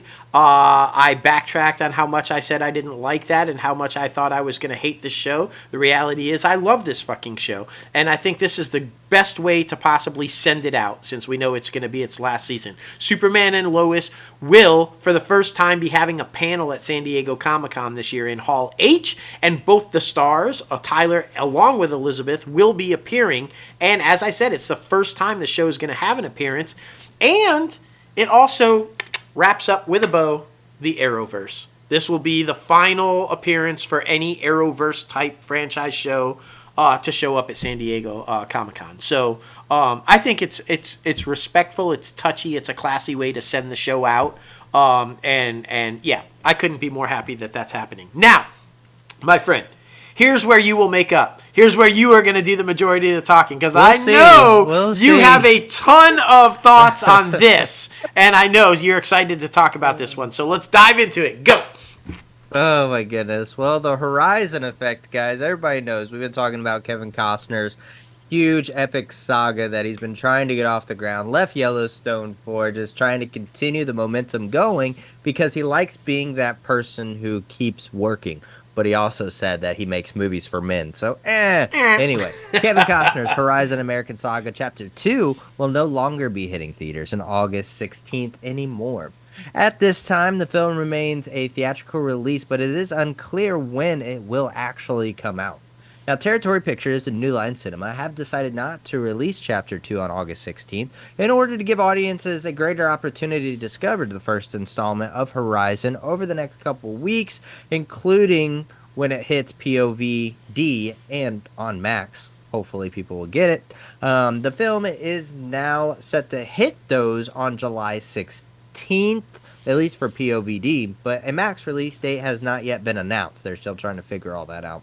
The decision is changed. The release date was mutual, according to sources, and hopes to offer audiences more time to find the first film and build that anticipation for the second film to come out. Now, in order for this Western franchise to survive to its planned 4 movies, the first 2 of which were already shot back-to-back, sources said it needs to capture more eyeballs on streaming. So we're only going to see what's going to happen. Time will tell. But I think we'll probably see the second one.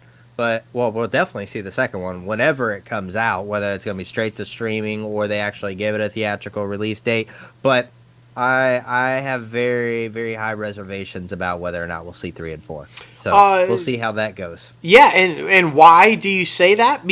I agree with you, and it's for these reasons. Costner and his filmmaking team locked picture on Chapter 2 on June 23rd, the night before the first one came out. So that, if you guys aren't familiar with the term locked picture, it means it's done, it's good to go, it's ready.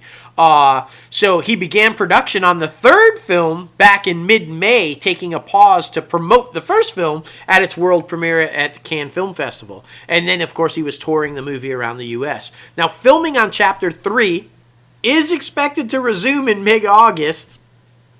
And key members of the crew have also apparently already received the script for Chapter 4. Now, as we told you last week, Costner put up a hefty chunk of his own money to get the Western film franchise made. On its opening weekend, we also told you Chapter 1 only made $11 million after costing $100 million to make. So I'm right there with you. I don't think 3 and 4, even though they say they've begun production, that doesn't mean that they'll finish production. I really want to hear your thoughts on this, but I think that this move might backfire because we talked about this. The studio didn't financially back this thing. It was Costner and private investors. When they see the money, because I do think that this will make money on VOD. I do. And the reason being is it's 3 hours long. People sometimes don't want to invest paying for a $20 movie ticket and sitting 3 hours in a movie theater. But they will pay for it on video on demand because you can come back to it. You can watch part of it, get up, do what you got to do, come back, watch a little bit more of it, and finish it. So it's likely to see money made on VOD. That's why I think it's going to backfire. These investors are going to be like, wait a minute, we're making some money there. Will we make our money back? I don't know. But we're making money on VOD, and then of course they're going to get the licensing fee on Max to stream it on Max, so they're going to see a chunk of money there. And they're going to go, and by the way, I don't know, but are all of these things 3 hours long? Because again, you're not selling a lot of tickets when it's 3 hours long. And if they see an opportunity to even make an inkling of their money back, I think they're going to put pressure on the distributors to say, just fucking keep it on streamers and don't theatrically release it. And then they're going to butt heads with Costner, right? Because Costner makes movies for theaters and makes movies for... So, I don't know. What are your thoughts on that? Do you think this is a smart idea, or do you think this is going to backfire? I mean, I have a couple of different ideas about what's actually going to happen. I mean, I don't know if we'll ever actually get to a fourth film, but I wonder if... Because with the second film already being completed, already locked shut, good to go, ready to come out, but just waiting on the right time, I'm wondering if the third film whether it be they release it as a limited series or they just try to combine the third and fourth film together to fasten up that storyline quicker, just so that they can get it out there. Which, I mean, let's be honest about it. We've said this before. A lot of critics have said it. It's written like a television show. It so is. if a third one came out as a limited series, if they're already going to possibly strictly release this thing POVD or through streaming, I mean, it would only make sense for it to come out as a limited series on HBO or Max, whatever, which have you. But I mean, yeah, it's going to be very interesting because, yeah, like you said, he is very much, he's kind of like Tom Cruise in that regard, just not as outspoken about wanting a theatrical release date. He wants to make movies for the theaters. And don't we all? Don't we all as filmmakers? Absolutely. But if you love your story and if you love that payday, you're just going to get it made and you're going to put it out there no matter what, in my opinion. I don't think it's going to be like a Wu-Tang album where they make one copy of it and you're never going to hear it. You're never going to see the light of day. Right. So there's a couple of different options, but I think they're going, in my opinion, I think it's the best idea to try to consolidate the story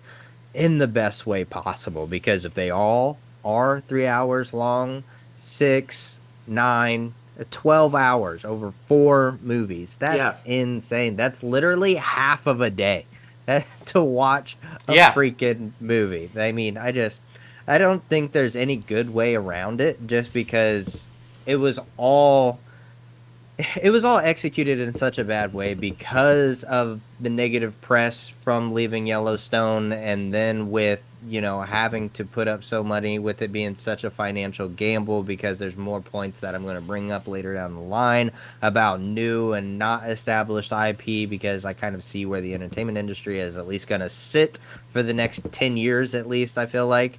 But there's no good way to approach this situation. I think it's not a lose-lose situation as far as fans. It's a lose-lose situation as far as distributor and production. That's my opinion. Yeah, and though, I like what you said about the limited series idea, because it's proven fact too, after all the research came in, that Yellowstone fans did not go see this movie.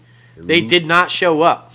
But I think they will show up if this thing's on television. And even more so if it's spread out as a series and they can watch episodes. I think they will show up. So that's a very interesting concept to say, hey, let's put the rest of these things out as limited series instead of films and run and gun with it. We'll see. He needs to grab those Yellowstone fans, though, in my opinion, to make this have any shot at a success. And he did not do that with the first one. So we'll see. Yeah, we will. But man, oh man, it's going to be interesting to see what happens, because with theatrical versus streaming, what happens to the box office, meeting the future release plans? Are they going to still be submitted by large slates, theatrical releases, or will continue to see more and more streamers releasing bigger and bigger movies? Apple might be providing us with a clue. Who knows? Because Apple Original Films Fly Me to the Moon, a romantic comedy set against the backdrop of the 1960s space race, is on track to make about $12 million this weekend. It's a solid result for a movie that's aimed at adults, particular one with an opening in the midst of the summertime that is dominated by the flair of the animated titles like we've been talking about. The film, which stars Scarlett Johansson and Channing Tatum, cost more than $100 million to make, so it will tell us whether or not it will be profitable during its theatrical run specifically. Now, Sony's Pictures is distributing the movie with, a good amount of theaters. Yeah. 3,300 locations. Unlike other studios, though, Apple doesn't seem to be overly concerned with the whole making money on the movies thing. It's true. That's a hilarious line. Remember, it footed the bill for the other pricey star-driven ventures such as Killers of the Flower Moon, Argyle, and Napoleon. None of which really did well in theatrical runs, but all of which were pretty good movies. Yeah. This goes back to, or it's going to go forward to something that we're going to be talking about our next topic. But I'll dive more deep into it when it comes to that. And it's a funny line because, and thank you, I wrote that. But anyway, it's funny because unlike other studios who are all in debt, right? All the major film studios carry debt. Apple does not. They have $300-400 million of cash on hand. So they're just making films and they're going to release them in theaters and then put them on their streamer, and they don't give a fuck if they're profitable or not at the theater. I think their only purpose of releasing them in theaters is to qualify for the Oscars. And they couldn't give a shit. And to appease the filmmakers. And they couldn't give a shit if they lose money because they know they're going to make the money on the streamer. But that said, other studios do not have that luxury. They can't afford to flop $150 down and lose money. Because if they do that for 2 or 3 or 4 films like Apple's did, they'll be bankrupt. Apple can apparently put out 4 films in a row that all lose money, and they're like, no big deal. So I don't know, man. I don't know. And they're going to continue it because after this after this one with Channing and Scarlett, they've got another one with Brad Pitt. They also released the first teaser for that new one, Formula One racing movie, aptly titled F1. Now, this film is going to be distributed by Warner Brothers Pictures on June 25th, 2025 in North America. F1 follows Pitt as a Formula One driver, Sonny Hayes, who returns to the sport and partners with and mentors rookie teammate Joshua Pierce on the fictional APXGP team. Now, Damson Idris portrays Pierce, and Kerry Condon, Javier Bardem, Tobias Menzies, Sarah Niles, Kim Bodina, and Samson Kayo round out this epic cast and expensive cast. Bardem portrays the team boss of APXGP. Now, this thing's directed by Top Gun Maverick director Joseph Kosinski. The film is produced by Pitt, Formula One star Lewis Hamilton, and Jerry Bruckheimer. So, the film is made in collaboration with Formula One, and Aaron Kruger, who worked with Kosinski on Top Gun Maverick, wrote the screenplay. So, look, if Netflix goes the other way, they released their movies straight to Netflix. Maybe a day and a half if you blink, you missed it sometimes at the theaters. But they mostly go straight to the street. They're like, fuck it. We don't give a fuck about, the theaters. So I don't know. It's interesting, right? It doesn't really answer the question of will we continue to see those short windows and just quick releases, or will we eventually just go to streaming or whatever? Apple apparently is like, no, we're still all in on these theatrical releases, and then we'll bring it to the streamer. So, which is crazy because this is going to be another bath because, racing movies are very hit and miss at the box office. They are. Ford versus Ferrari did pretty decent. I think that one came in around 50 million opening weekend. But Ferrari, which is basically almost the same story, just a different perspective, didn't do well. No. The Art of Racing in the Rain with Milo did not do well. But then you had one that did do pretty well, which was Gran Turismo.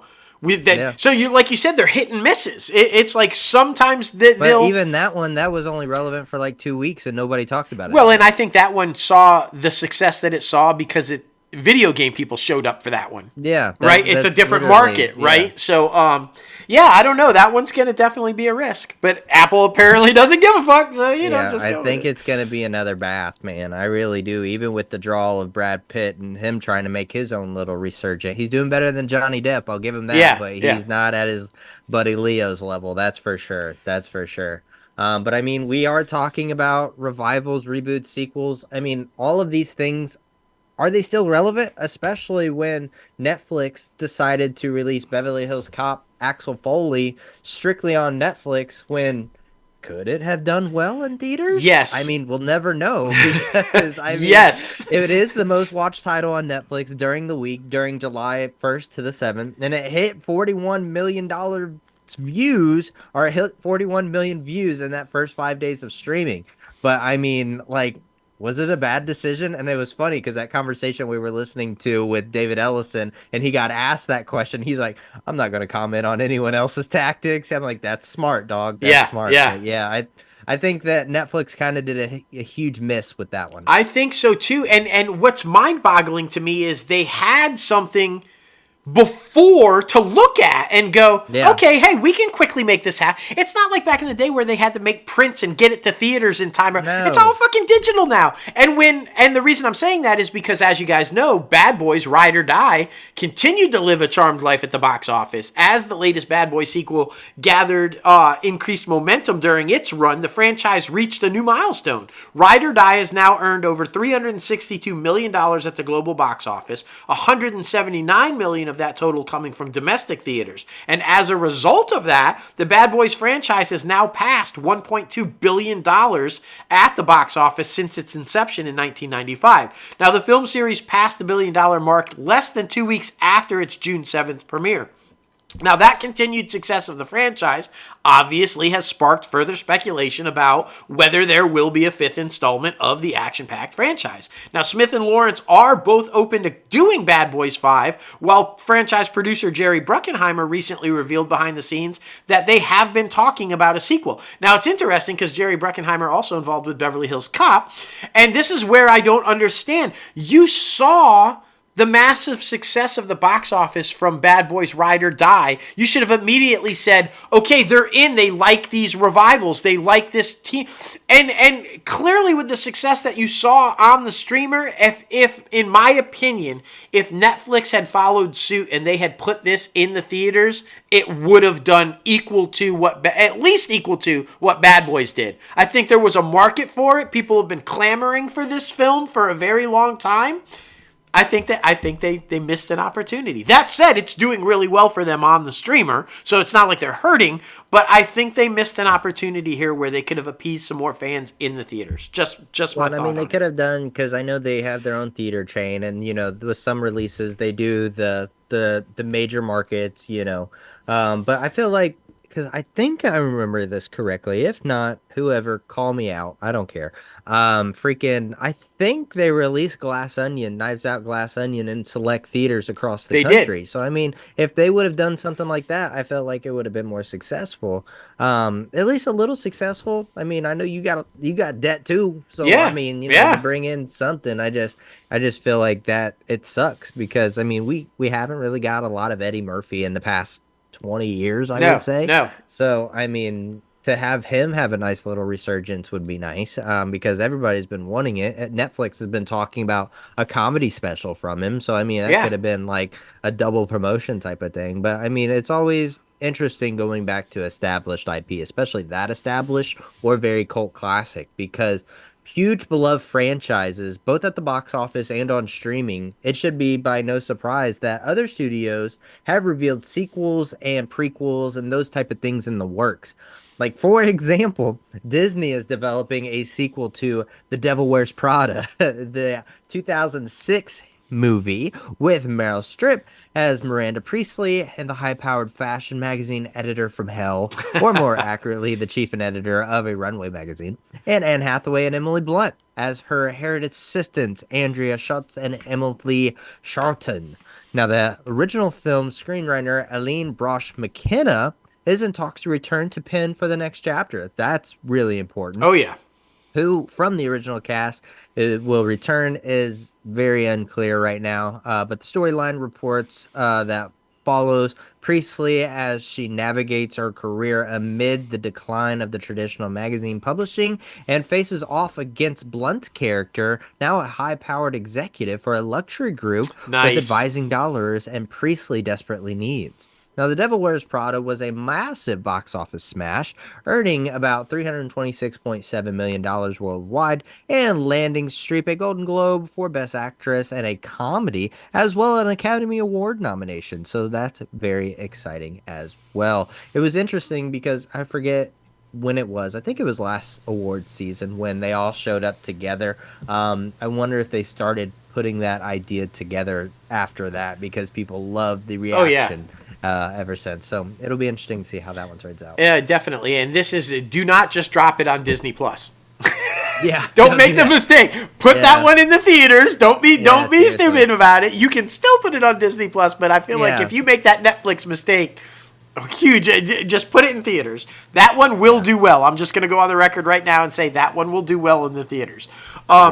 Paramount Pictures, they're trying to get in the game too. They saw that Top Gun Maverick success, and they're hoping for more of that sequel success as well, with the studio debuting the official trailer for Ridley Scott's Gladiator 2. Now, this one starring Paul Mescal as a grown-up Lucius. The long-anticipated sequel is set for release on November 22nd.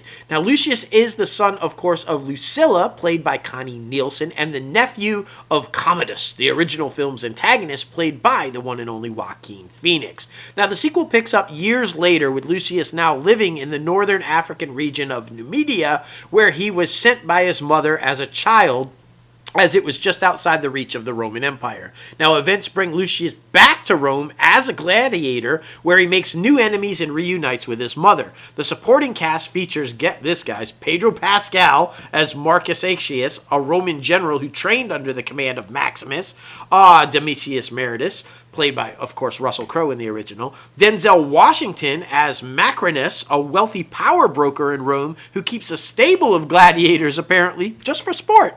And the Human Torch himself, Joseph Quinn, and Fred Hechinger as twin emperors of Rome.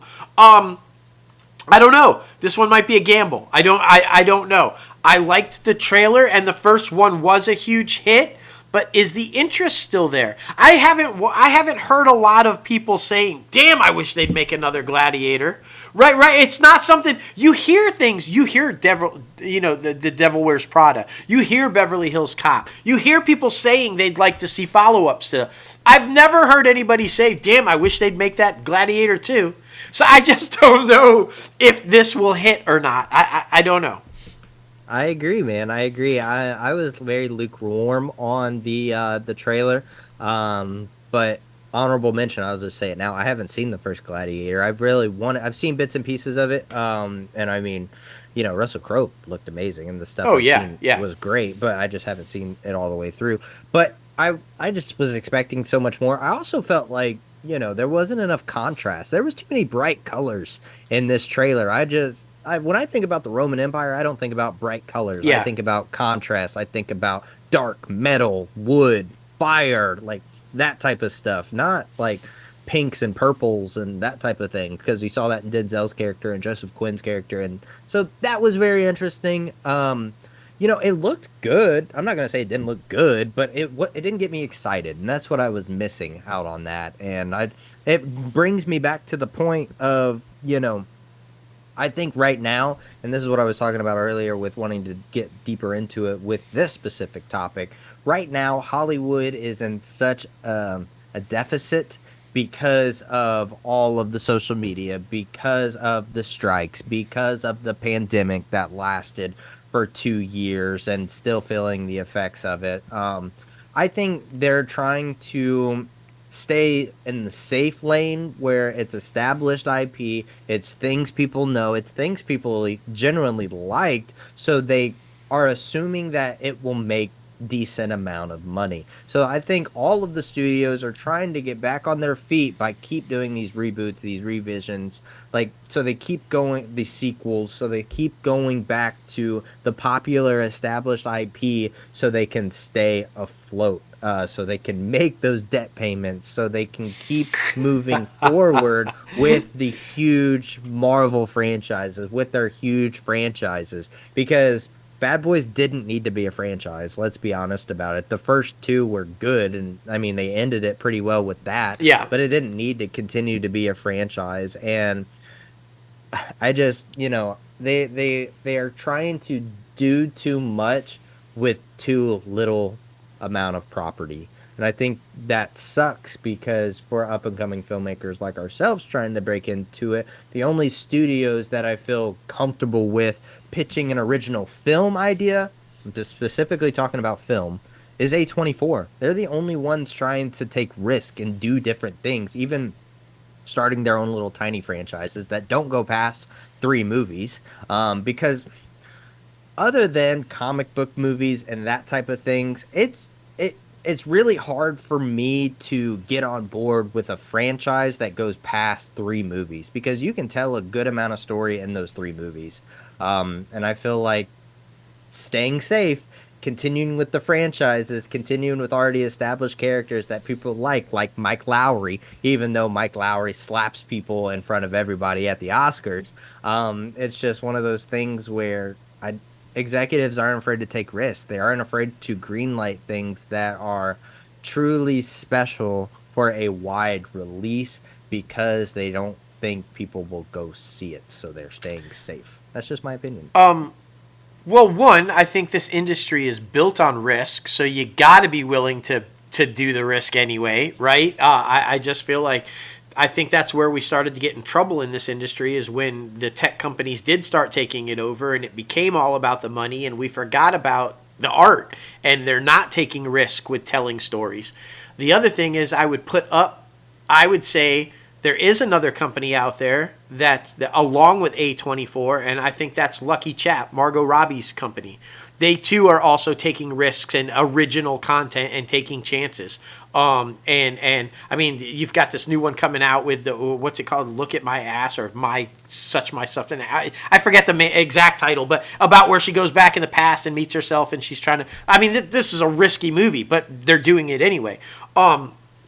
And, you know, they've had success. Margot has not been scared, her and her husband, and the other guy, part of the company there, they have not been shy about taking risks, acquiring property. So I'm right there with you, though. I think A24 and Lucky Chap are the two indie production companies that if you want to pitch a film that is not a guaranteed summer blockbuster or a franchise, these are the two places to go because they're likely in, right? And the last thing to wrap it all up, even when you bank on your properties, your franchise that you feel like is you can trust, right? It's not risky. Sometimes they don't work. Fall Guy was a massive hit. They felt like they could turn that massive hit into something relevant in current times, and they packed it with massive stars, Emily Blunt and Ryan Gosling, and it fucking failed. So it isn't always a safe bet to rely on your property. Though. No one knew, other than people from your generation, didn't know that was an already established IP. They were just trying to build off of the success of Barbie. I mean, that's what they were trying to do. So I mean, I don't necessarily agree with the going that's established IP because that IP hasn't been talked about in years. So I mean, that's what I think happened to that one. They were trying to continue the Ryan Gosling love train because I mean they started promoting that thing at the Oscars when Barbie is up. So I just feel like there was too much crossover there. I think it was bad marketing all the way around. You should have been promoting the property that it comes from, right? You should have been marketing. And exactly. I think it was too little too late when they started pushing the stuntman aspect of it, right? That should have been from the get-go. And if they had promoted the original property which it was based on, that's what it was all about was stuntmen. Yeah. You know, and the whole reason that Lee Majors even made that show is because he was a stuntman. That's how he got started in the career, and he had so if they had marketed it a bit better, I think it maybe would have done better. But I think you're right. I think a lot of people viewed it as, well, you got Emily Blunt from Oppenheimer, you got Gosling from Barbie, and they're trying to capitalize on Barbenheimer. And that was the mistake. I think if they had just maybe approached the marketing a little bit different, maybe it sees more success. I do think it's going to do well when it hits streamers, though. It's an entertaining movie. I loved it. I thought it was great. So I think it'll do well when it gets there. But I'm right there with you. I just think, drop the ball kind of on the marketing. Completely agree. But man, oh man, what an industry news segment. That's for sure. Kind of crazy. Oh my goodness. But we're super excited about this week's top 5 because it's top 5 popular films that we've actually never seen. This one was hard. Yeah, it'll be interesting to see how much we actually have to say about this stuff. Well, I just want to tell you, this one was hard for me because this one made me realize how many fucking movies I've actually seen.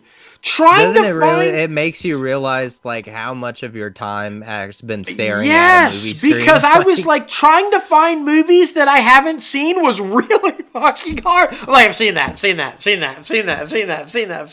was like, is there a fucking movie I haven't seen? This one was tough, man. This one was really tough. For sure. That's funny. Well, like I said earlier, honorable mention The Gladiator, but number 5 for me goes to The Shining. I Never seen The Shining. You know, my parents were never really horror people, and then like it's really hard for me to not have seen movies that were like huge classics that were made well before my time because of that. Like if my parents didn't show it to me and like I didn't have any friends that were interested in it or anything like that, that's where a lot of these come from. But yeah, I mean, this is definitely obviously one on my list, and I know so much about it. It's one of those where like you know how it ends, you know whatever. But I think the reason I haven't watched it yet is because I'm waiting for those special times in theaters where they re-release old classic movies, to where I can actually go see it in the theater. Like for example, this upcoming week, The Goonies are going to be in the theaters again, and I don't think Emily's ever seen The Goonies, so I want to take her to go see that in theaters. I think that would be great. So I think that's why I'm waiting. I would much rather have that experience in the theater. I don't know. I kind of wish you would do with this what you did with The Exorcist, where we watched it together, because I think you're going to have the same reaction to this as you did to The Exorcist. And and this, I feel like this film is a lot like The Exorcist in the sense of it's not so much a horror as like a really twisted fucking thriller. Yeah. Right. It's scary because of he's fucking insane, and so the potential of the possession part of it, right? But it's more of that. It's more of like a oh shit thriller or suspense thriller than it is horror. But I think.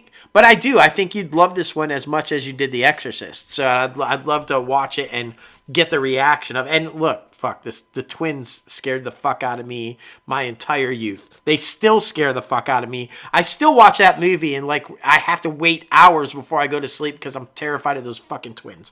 I'm just saying. That's funny. That's just the gist of it. Now, my number 5, and I'm sure everybody is going to be shocked by this because it was a massive hit and it continues to draw attention. We just talked about it in our very industry news right now, is the Super Mario Brothers movie. Yeah, I didn't go see it. I didn't.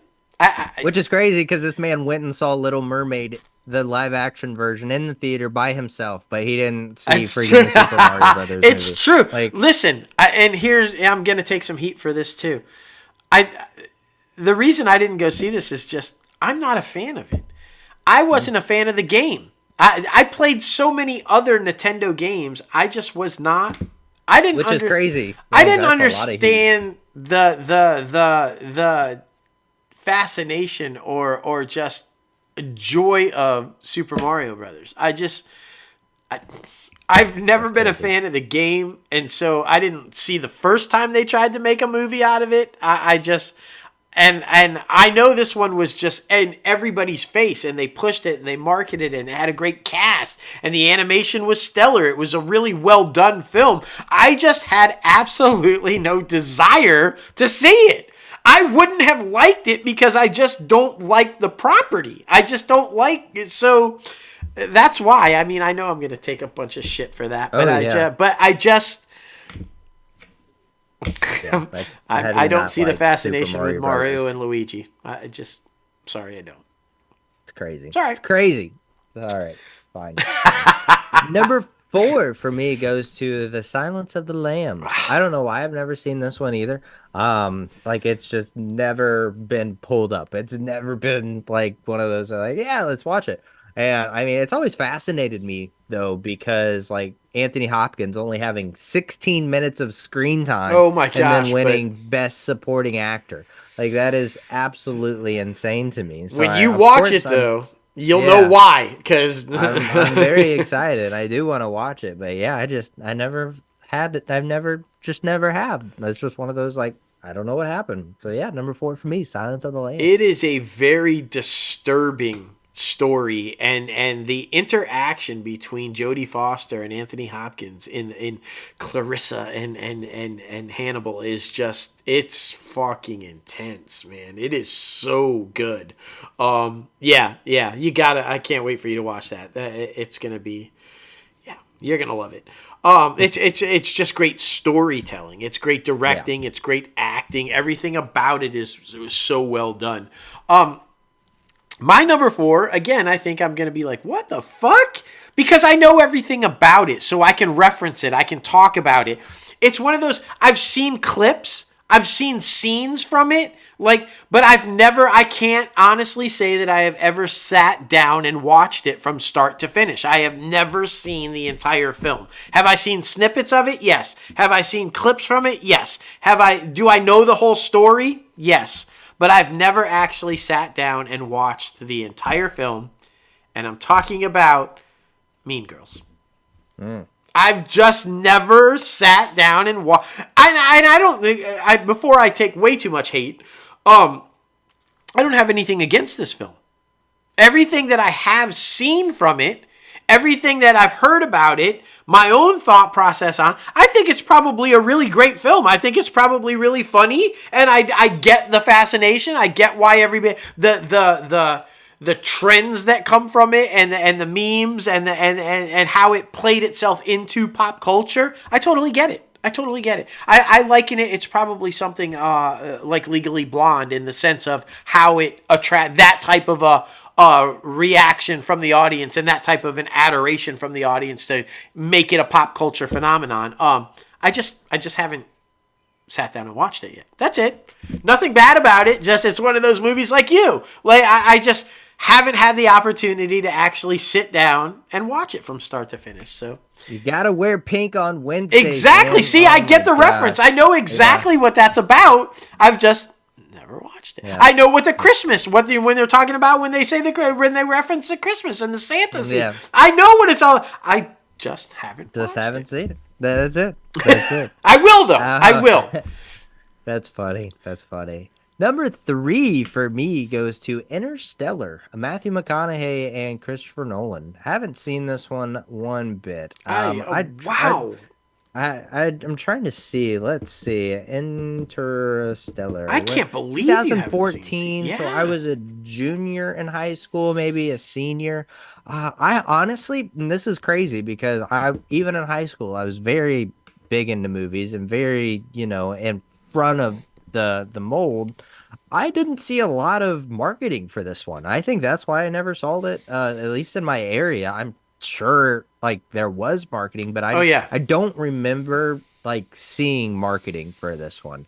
And I think that's really what caused me not to see this. And then when I got bigger into Christopher Nolan, I was like, oh yeah, gotta catch that one at some point. But yeah, I don't know why. I just never saw any trailers. I've never seen a trailer for it. Wow. Yeah, it's one of those that I'm super sad because I've heard it's absolutely amazing. Oh, this is by far one of his best. It's classic Nolan. It's another brain twisting mind fuck, and it really is.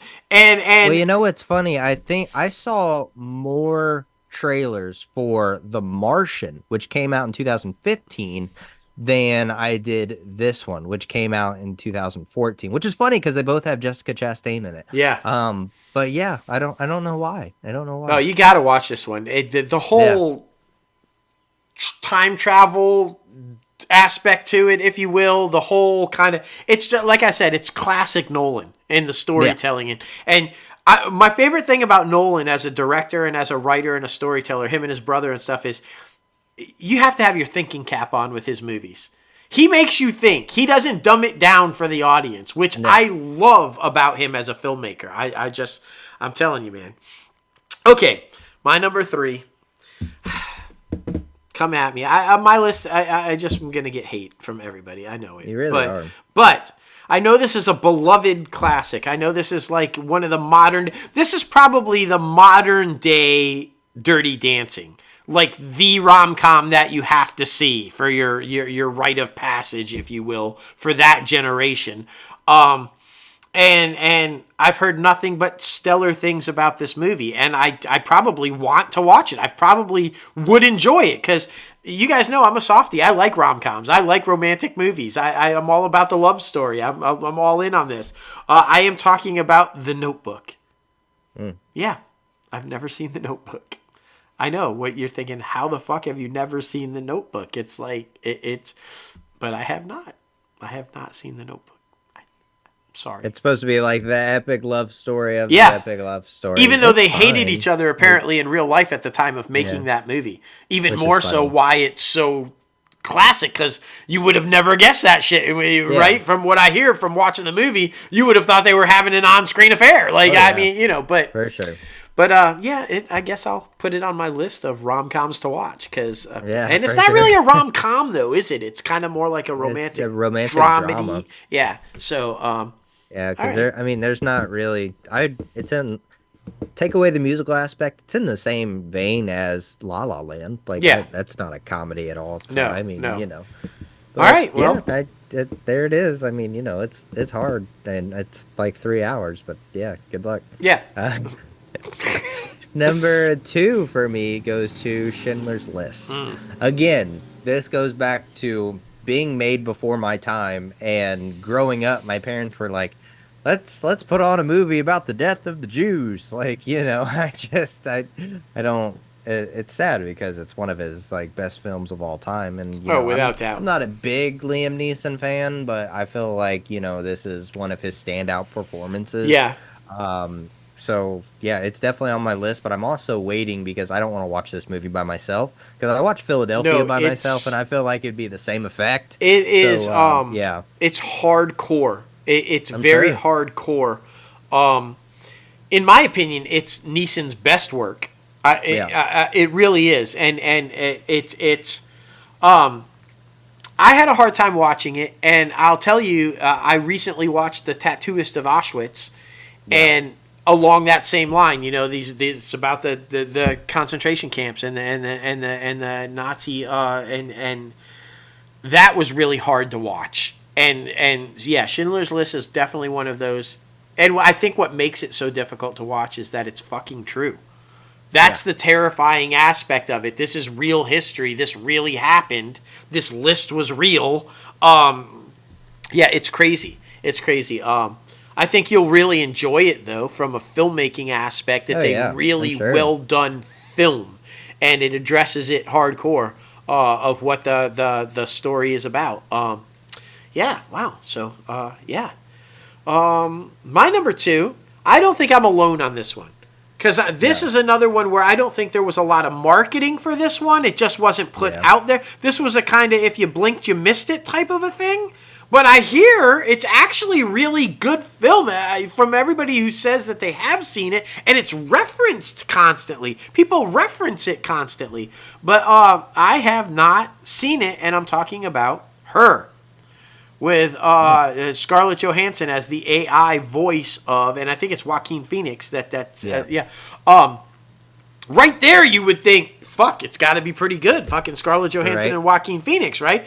But I honestly, this is just one of those that I didn't really remember seeing a whole lot about, and I just maybe I heard of it and I just lost track of it because it wasn't one of those where it stood out to me like, oh, the fuck, I got to go see this. This is one I can't miss, kind of a thing. I don't know if it was just bad marketing or if maybe it came out amongst something else that was just eating up all of the attention at that time. I don't know, but yeah, I never saw Her, and it's like I said, it's being consistently referenced even now, all these years later, and people are still talking about it.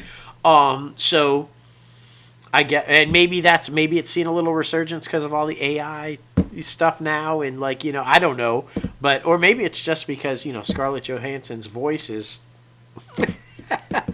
pretty nice. I don't know. I don't know what the appeal of this film was, but I guess I will find out at some point when I watch it. My number 2. There it is. Her. Yeah. Have you seen it? Yeah, and I haven't. See? I didn't think I was alone on this one. Yeah. I remember, well, Scarlett Johansson just won that lawsuit against, I don't remember if it was GPT or whatever, with the AI sounding like Scarlett Johansson. Yes, yeah. So I'm sure that's probably a big reason why it's come up recently. So yeah, that's very interesting. She's got a winning record on lawsuits. She recently, does, so man. She's pretty stellar. She's pretty stellar. Oh my goodness. Number 1 for me. I'm surprised by your number 1, and you're gonna be surprised by my number 1. It's the not the Schindler's List.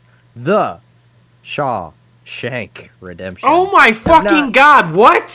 Have not seen What? Shawshank Redemption. What? I don't which think I is can make it on the outside. Oh, wait, very come sad. on! I'm sure you've been I know seeing that that everywhere, right? Like, I know that they try to find each other, or they find each other in Mexico on a boat. Like, go to this rock where this tree is hidden, and blah blah blah, and freaking you'll find money. Like, I already know Red wrote his name up there, and he didn't hang himself. Like, I know so much about the story. He escaped through a sewage line. I know so much about the story. I've just never seen it. Like, that's it. Like, I know it's like a freaking classic, an amazing Wow. film, and is arguably the best film of all time. Arguably. It's on the has it list. at IMDb has it at number 1 right now, but it switches every once in a Yeah, while yeah. between like 3 or 4. it's But- definitely on the list for sure. Yeah. So there it is. I don't know nothing about no John McClane or whatever the fuck his name was. But yeah. No, none of John it won. McClane is Die Hard, bro. Oh, well, you know, he was locking people up. Yeah, so it's yeah, fine. yeah. You know, But yeah, my number maybe he's the one who is put Andy in Shawshank. jail. We don't know though. Right? Exactly. Just kidding. Andy McClane or Yeah. whatever the fuck. Oh my gosh. Yeah, there Oh it is. gosh. All right. Well, But wow. I feel like you have a hatred towards Dustin Hoffman because that's who you're named after. You're like, I'm the better Dustin, and I don't care what you say. No, I like Dustin Hoffman. Do Come you? on, Do you yeah, like Dustin Hoffman? yeah. I've No, never heard you I say a single word really about him. like- I've known you for 7 or 8 years. I don't know if I've ever heard you say a single word about Dustin Hoffman. I like Dustin Hoffman. I think he's a phenomenal actor. I have nothing against Dustin Hoffman at all. Here's to you, Mrs. Robinson. It's a great movie. It's a great fucking movie. classic. It's brilliant. It's so good. It's every young guy having an affair with an older woman. It's Yeah. like the coming of age that, like, you know. I have never seen it. crazy. I was shocked myself when I was going through the list of all the movies when it popped up and I realized I had never seen it. Because I am that guy. I do like to watch all of the old classic movies. I can line up movies that most people have never heard of, and I'll tell you I've seen it. I was shocked myself when I realized I had never seen The Graduate. I'm like, great. how is it possible that I have not seen this movie? But I legitimately, other than knowing what it's about and who stars in it, I can't tell you how it goes because I never saw it. And I'm just like, yeah, I'm disappointed in myself and also shocked that I didn't realize that I have not seen this movie. I don't know what else to say. I can't believe I have not seen The Graduate. It's just, I'm sorry. I'm sorry, Dustin Hoffman. I'm sorry. I'll get on it. I'll watch it. I promise I'll watch it. Funny. Yeah, I it just. But come on, haven't you, like, come on, when you were going through this list, weren't you shocked that you hadn't seen a couple of them? You're like, wait a minute, I didn't see that? Like, I was just, yeah. Yeah. No, I was not shocked because I have I don't know. I don't know. Movies are very memorable and, like, I don't know. I never really forget that I've seen movies. I've never had that situation happen. But that one, with it being a classic, that was super surprising. I was very surprised by that. So it's just And you very know funny. what? Most people who know me are going to see this top 5 and they're going to go, wait a minute.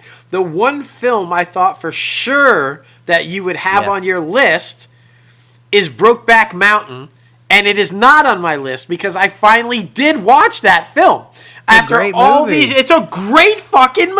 I know. It was a great movie, and I had no reason why I wasn't watching it. It was another one of those where I just never watched it. It was never on at a time where it was available. It wasn't, but I finally saw it. It was finally up. It was like, oh, it's on. Okay, let me watch it. And it's a great fucking movie. But that's the one I think that everybody who knows me for any period of time knows it's always the one that I haven't seen, that I didn't watch. And so I'm for sure thinking they thought that was going to be on my list, not The Graduate. Yeah. But sorry guys, it's The Graduate. Fuck it. Surprise you. Surprise! Like, yeah. That's funny. That's funny. Well, that is our top 5 segment. We want to know, what is the popular film that you have never seen? Be sure to comment below in the YouTube comment section. Add us on X, Threads, all of the good places. We love the fan interaction. Oh, this yeah. is a fun topic. So, I mean, please be sure to do so. Well, now we're heading over to the box office recap. Well, of course, like we talked about, Despicable Me 4 came in at number 1 with $75 million. Inside Out 2 came in at number 2 with $30 million. A Quiet Place Day 1 came in at number 3 for day 3, for week 3, maybe, Yes. with $21 million. Number 4 was Maxine, with $6.7 million, which I enjoyed, but a lot of people are critically fucking tearing apart. Yes. Number 5 was Bad Boys Ride or Die with $6.5 million. And of course, like we've talked about on the Industry News segment, Fly Me to the Moon is really the biggest thing that is coming out this weekend. Long Legs, Sorry Not Sorry, Johnny Puff Secret Mission, and Dandelion. Yeah, so I'm hearing interesting things about Long Legs, though, that might be a pretty good scary movie. So interesting. Yeah, I am gonna go see Fly Me to the Moon, though. I mean, I'm a fan of Channing. I'm a fan of Scarlett. I'm gonna jump on that. It just seems like a no-brainer to go check that out. I mean, it's like a period piece, which I mean, period pieces are making a resurgence. I also thought it was an original idea that's good, because people to this day, there are people out there that still think that we faked going to the moon. Yeah. So to make a movie about that, I thought was a brilliant idea. Let's make a movie funny. about, faking it. So yeah, exactly. Great concept. Movies you can still go see right now that help out Kevin Costner. Horizon, American Saga Chapter 1. Better do it this weekend, because probably not next weekend. Exactly. Kinds of Kindness. Still want to see that. I do too. Kingdom of the Planet of the Apes. Which I still can't believe is out there, because it is available on streaming now, and it's still in theaters. Same with If. Yeah. If is still in some theaters, and it's on Paramount Plus right now. Yep.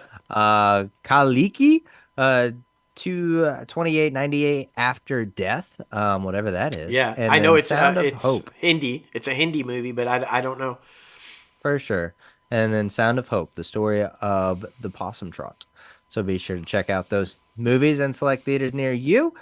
Movies that are trending on the IMDb top trending segment is the number 1. I feel like bomb of decisions, you could say, because it wasn't a bomb on streamers. No. The top trending movie is Beverly Hills Cop, Axel Foley. So be sure to check that one out. The top trending show is The Boys, and the top trending star is Joey King for some reason. I don't know why. Oh, she's in that movie with Nicole Kidman and Zac Efron about the family where Zac Efron is like the star and she's his assistant and he sleeps with her mom. Kind of a thing. Yeah, that's why. Yeah, which I heard is pretty good. That one's also on Netflix. And yet people focusing on because his face looks different. I'm going to just say, I don't think he had any work done. I think he fucking bulked up massively for Iron Claw. And I think the face just filled out. He's not... Oh, bro, do you not know? Hey, when he was doing that show, that documentary show, he like broke his jaw. He had to have stuff done. Oh, I know, but I think the overall... Because they're talking about his eyes look different and he's getting Botox in his head and all that. Jaw. I think they reset his jaw and then look at Arnold, look at anybody who bulks up massively like that. Your face squares off so if you get your reset jaw and then you bulk up, you're gonna look different. He's not High School Musical Zac Efron anymore. No. Just let it go, people. He's just like, he's not horribly disfigured. I mean, fuck, just let it go. Exactly. A Family Affair is the name of that film. Yes, there you go. To check it out.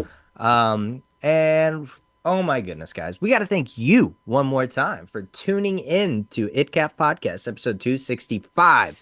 Oh my goodness, absolutely wild. Be sure to follow us everywhere. The company is at Crazy Ant Media. Yes. Our film that we're doing is at The LP Film. Yes. On social media, Threads, and Instagram. This podcast, of course, is at ITCAFpodcast. And then our mental health podcast, the sister one to this one, is at Everything's OKP. There is a new episode of that out right now titled Happy Places, whether that be a person, a thing, an activity, any of those things. happy places, man. That's what I'm it's so all about. glad that we put that one out because our next one is anything but a happy place. We're Seriously. diving into the political landscape in the next one, guys, and how that fucks with your head. Woo. So join the new one. Pay attention to what makes us happy and where we go to be happy and how we find our happiness because the next one's going to be woo. Very interesting. Very interesting. You guys know you can follow us on social media. Myself at JLoganAustin and At Crazy Ant CEO. yes, sir. Yes, sir. And you guys know you can subscribe to this podcast anywhere you listen to your podcast. Apple Podcasts, Spotify, Google Play Music, iHeartRadio, Podbean, Stitcher, and so much more. If you're watching this video on YouTube, we appreciate you. Be sure to hit that like button below. Subscribe to the channel and ring the bell for all the latest and greatest notifications coming out of Crazy Ant Media. And then, of course, be sure to visit our website, www.crazyantmedia.com, for all the latest and greatest Crazy Ant Media gear. Man, oh man, what an episode. This concept was insane. Just picking topics and having full-on conversations about them, which is great because, you know, we are a very news-oriented personnel group, I guess you could say, because we have our journalism background.